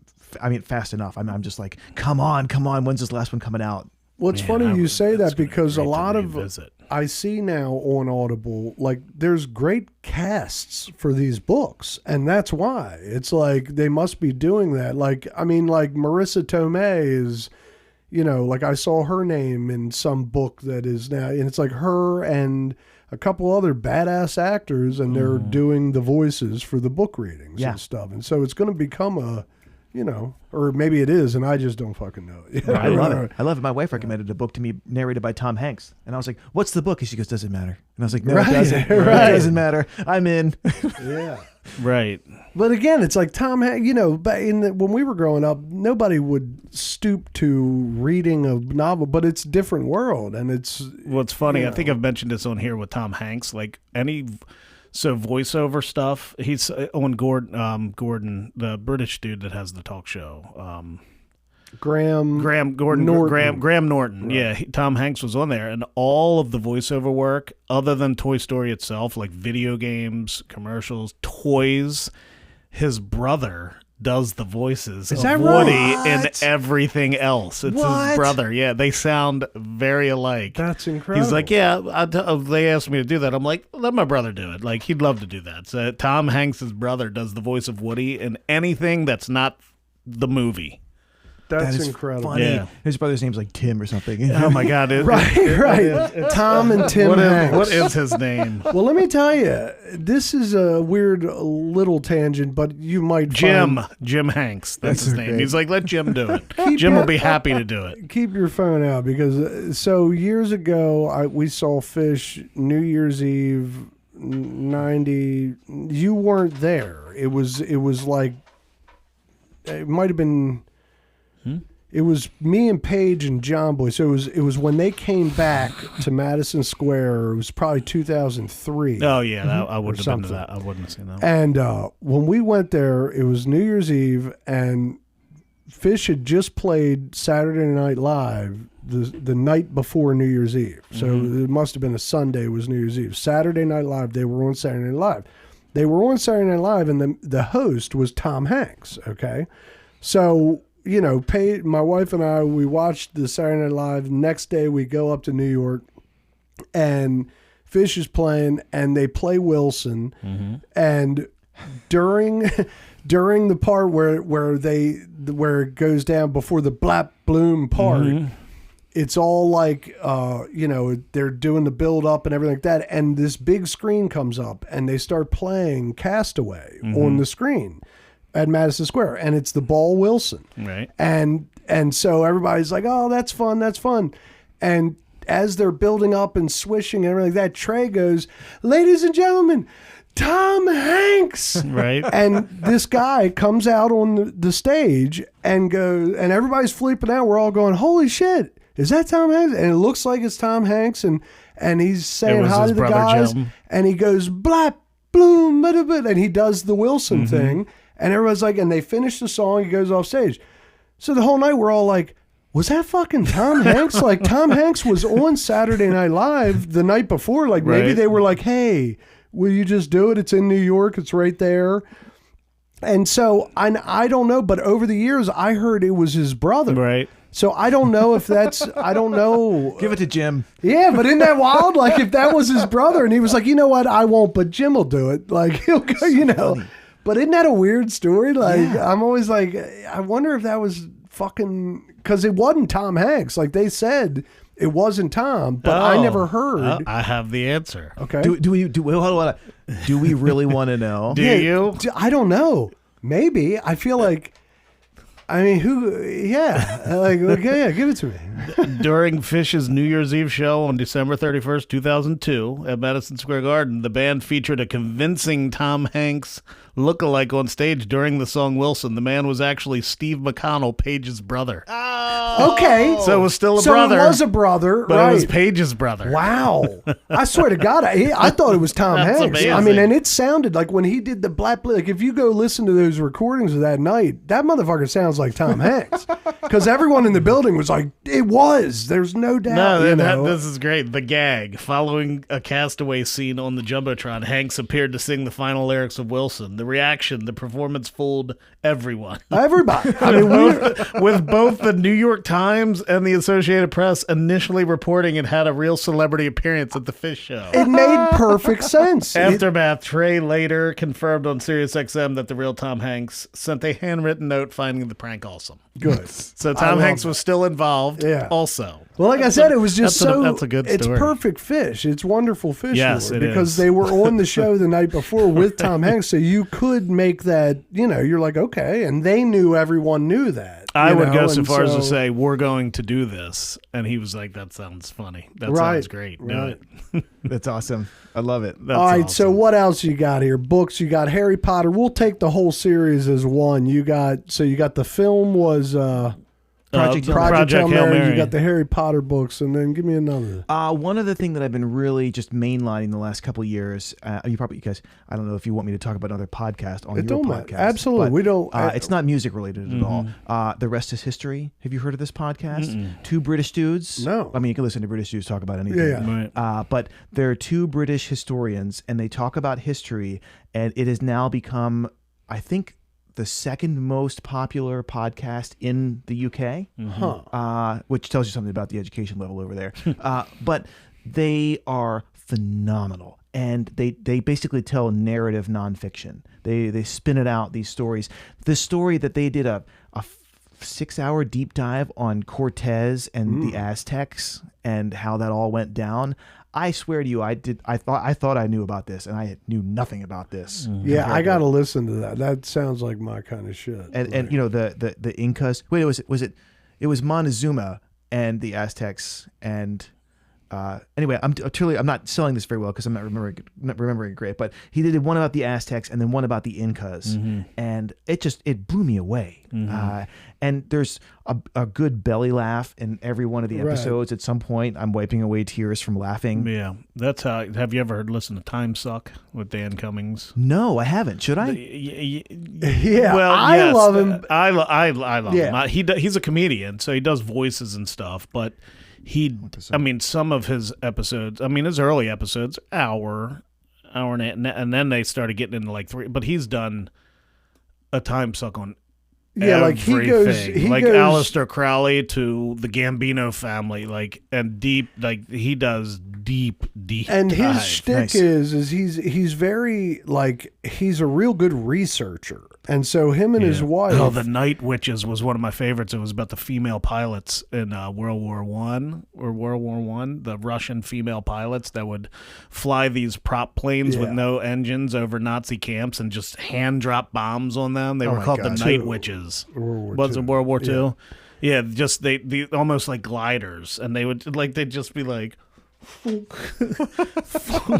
And he'll do but that's a good if you're into that kind of thing. Witches. Time Suck with Dan Cummings, and he's like I said, he's a comedian, so sometimes he'll be telling you good history, and then all of a sudden, he'll be like, and then Hitler then took down his pants and then inserted his penis into the wood and you're like, and then he's like, I just made that up. Right. Yes. He does go off tangents. But it's but you're listening intently and all of a sudden he'll go wonky. It's perfect because you're just but then he brings it back. Yeah. You're like, dude, what? Right. That's insane. And he's like, I did not mean that at all. He's like, I made that up. But what he did do was, and it's like, it's just. And then him and his wife also have a show called Scared to Death, which is kind of the same thing, but scary about ghost stories and just horror stories. Right.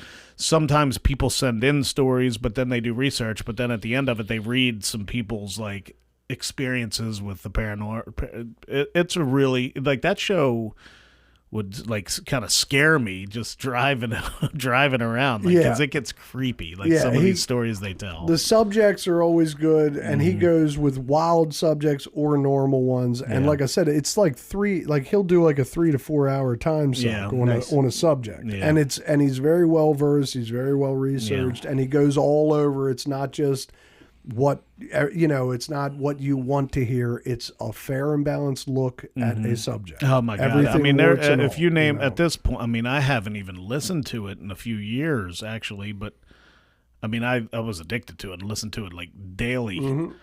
but I would assume if there's a topic you can think of, he's probably done it. Okay. Yeah. Like, It's been if you around for a search, there's minute. probably something. There's dozens and dozens that you're like, oh wow.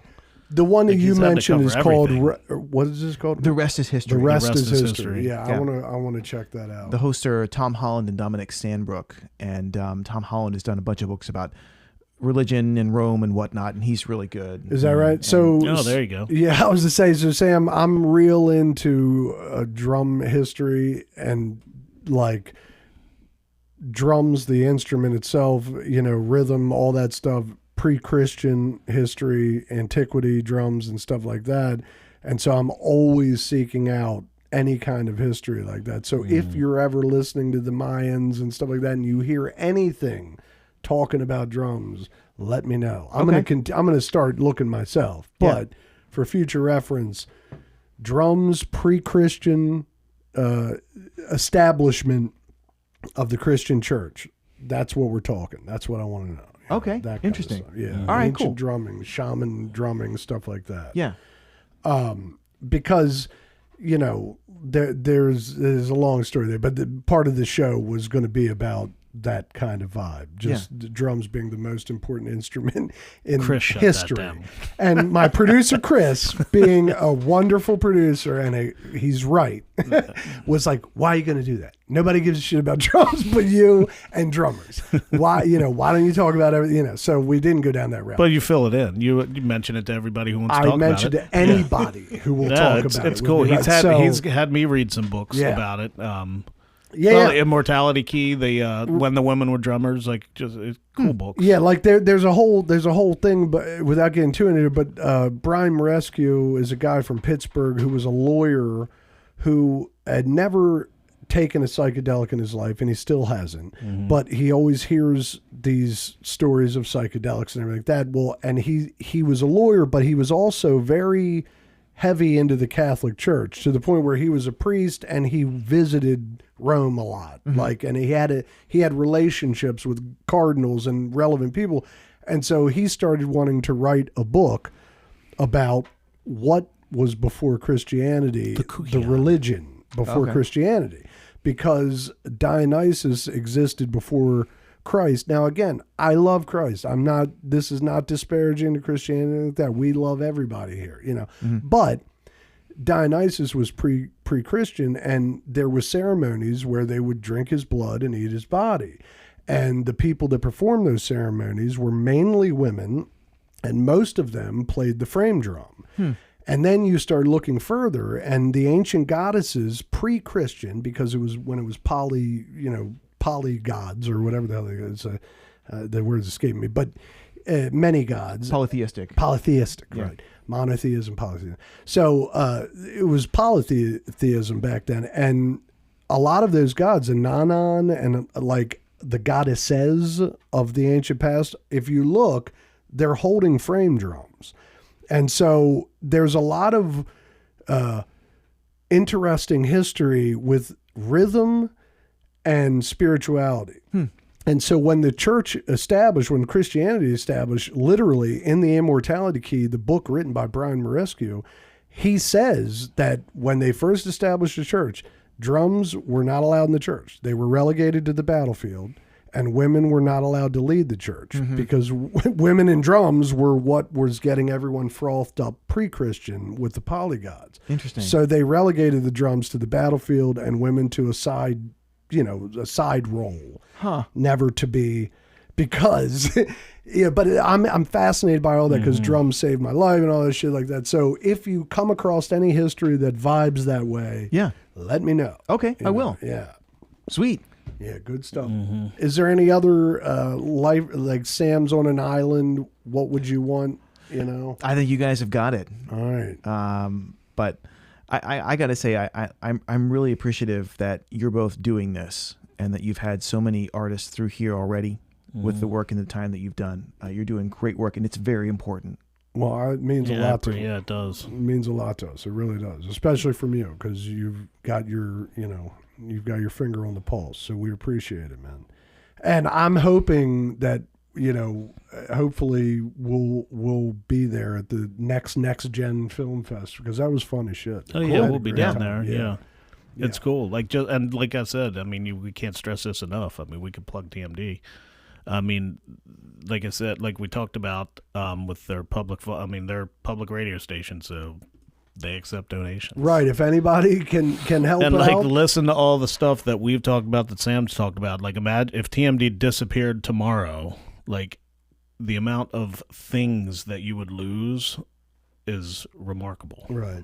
It's community building. Yeah. It's good stuff, and that's what the city needs, and you guys provide it. Yeah. Is there anything you want to plug or anything, Sam, before you? I'll plug. We have actually, no, it's fine. I would say we're going to be announcing our June and maybe also July first Thursday lineups that first week of May. Okay. Oh, nice. Good deal, man. And yeah, I hope to see folks there. Who are you listening to these days? Ooh, who am I listening to these days? My Spotify top whatever is skewed because my wife listens to Taylor Swift in the shower, and therefore you don't have to lie, my Sam. son's a Swiftie, You don't and have to my lie. wife is going through all of her albums right now. I mean, they've watched the Eras Is that tour. right, Amanda? Amanda is a Swiftie. What? Hard, yes. I can't figure this girl out. Yes, Like, she's going through all the albums. I figured she Garrett's would got just her out in, of mere man. principle Yeah. be like, no. Yep. Wow. It's okay. So that's skewed. So it's skewed. I will say, it was Amanda's top artist on Spotify, and she's like, "This can't be right." I'm like, "It is." I have been, actually lately we do a cabin trip every year with some guy friends, go out to Shenandoah and do all that, and I've been revisiting a lot of the stuff I was putting on there, which is a lot of 70s stuff. So J.J. Cale, a lot of that kind of lo-fi 70s stuff. I've been listening for months now, 3 stations on Sirius XM, Deep Tracks, Classic Vinyl, and Classic Rewind. Nice. Like, I'm just addicted to it. And it's, oh my God, it's such good music. Yeah. And I did listen to this album the other day that I hadn't listened to in a long time, and I forgot how good it was. Let Love Rule. Oh my God! I listened to that last year. Oh my God! For the first time in a very long time. It's the first time in a very long time. Mr. Cab Driver. That is Let a Love fantastic album. Yeah, man. That was when Lenny. That was pre. What was the one that skyrocketed him? Are You Gonna Go My Way? Mm-hmm. This was years before that. I loved Let Love. Do you remember the last album you listened to from start to finish? The last album, yes. Actually, this is a kind of an indie band, so I feel like I need to apologize. I shouldn't have to apologize. But Whitney is a band that's come in studio. I like an album where the album is a vibe, and sometimes a lot of the songs are even in the same key. Where you put it on and it's almost like you're eating a meal, and then it's done. Right. And Whitney had an album that came out just before the pandemic, and I went through it. Of course, I'm blanking on the name of it, but it was probably 2018, 2019. And I've listened to that album probably 20 times now, and I went back and listened to it when we were on the cabin trip, and I was like, gosh, this is perfect. The seasons are changing. There's a kind of a feeling of loss and then a feeling of hope and possibility at the same time, and it fits that so well. So that's what the last album I listened to start to finish was that one. What about you guys? What are you guys into?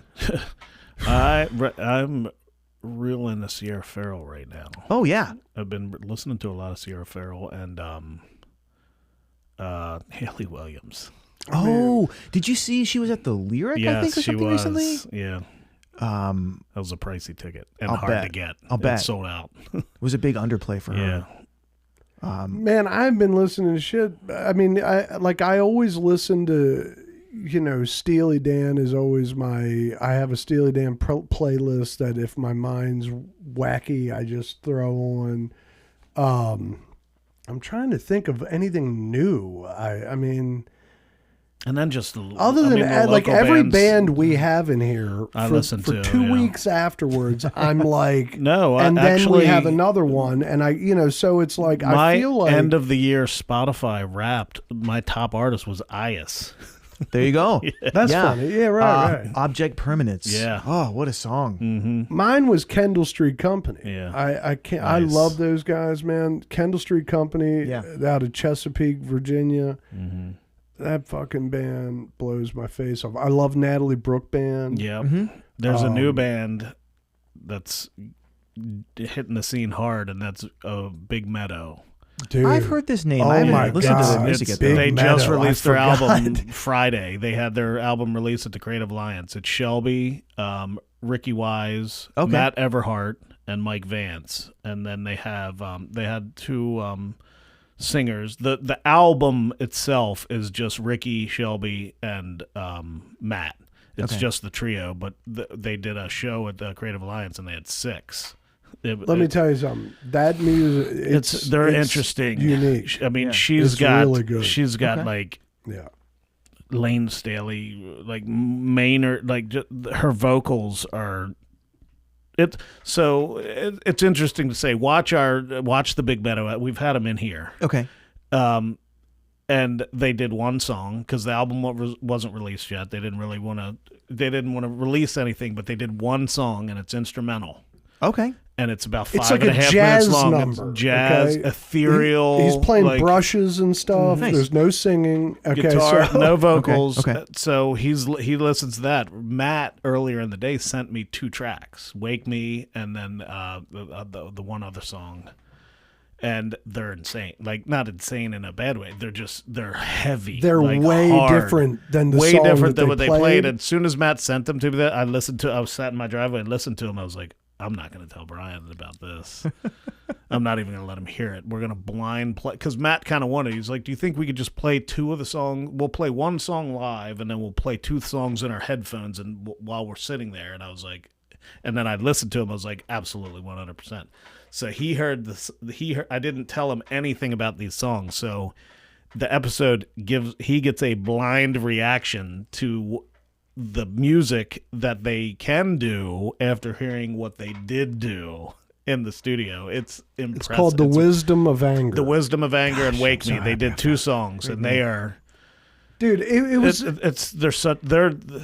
I think they're gonna. Yeah, I think they're was. gonna blow up. It was Like, real they're that noteworthy. good. Yeah, it was real noteworthy, and it's a concept album. Like Yeah. the album tells a story. Yes. Yeah. And we don't even know because they were like Shelby was like, I was like, do you want to talk about it? She was like, I think I just want people to listen, Mm-hmm. that kind of thing. But it's a concept album, and I mean, it was fucking good. And it's Like, okay. it Just was some real heavy hitting good. Yeah. musicians in the band, like Ricky. Even Ricky's like it's a drum style that he's not accustomed to. Like it's just not really his style. But oh my god, And he's this like animal up Shelby there, man. is singing like Bruce Dickinson Yeah. at one moment, then Lane Staley, then like it's And she's a phenomenal her guitar vocal player. range Like is phenomenal guitar Okay. player. Like Matt, I mean the nuts. songs like Matt plays the electric bass and then he'll switch to his upright bass in some songs. Like it's just Yeah. the instrumental song he played the upright bass.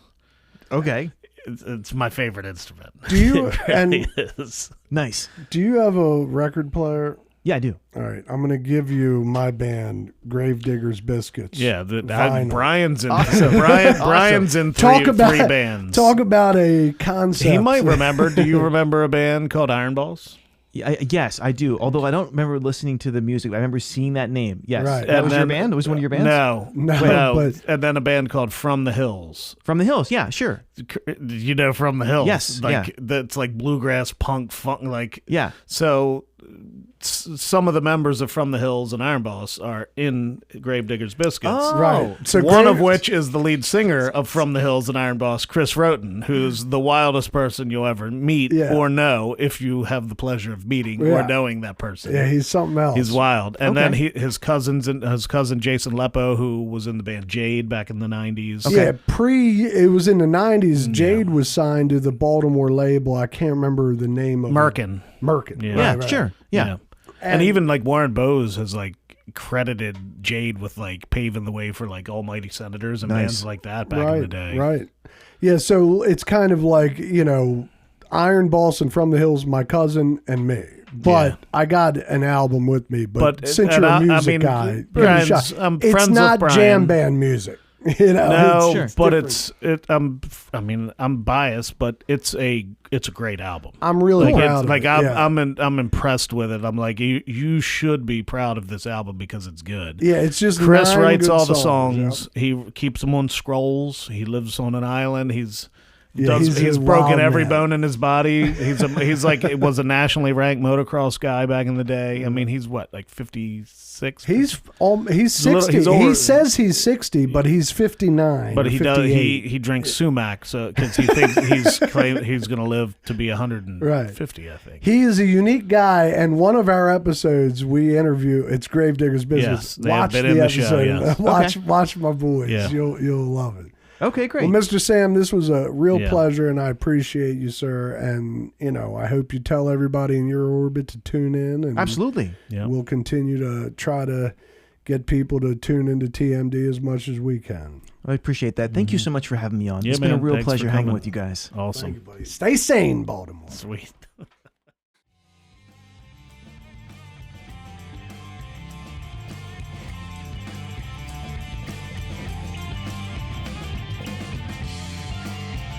Thanks for listening, Baltimore. You can find us at www.sanitylounge.com or on Instagram at sanity.lounge. Keep listening and subscribe.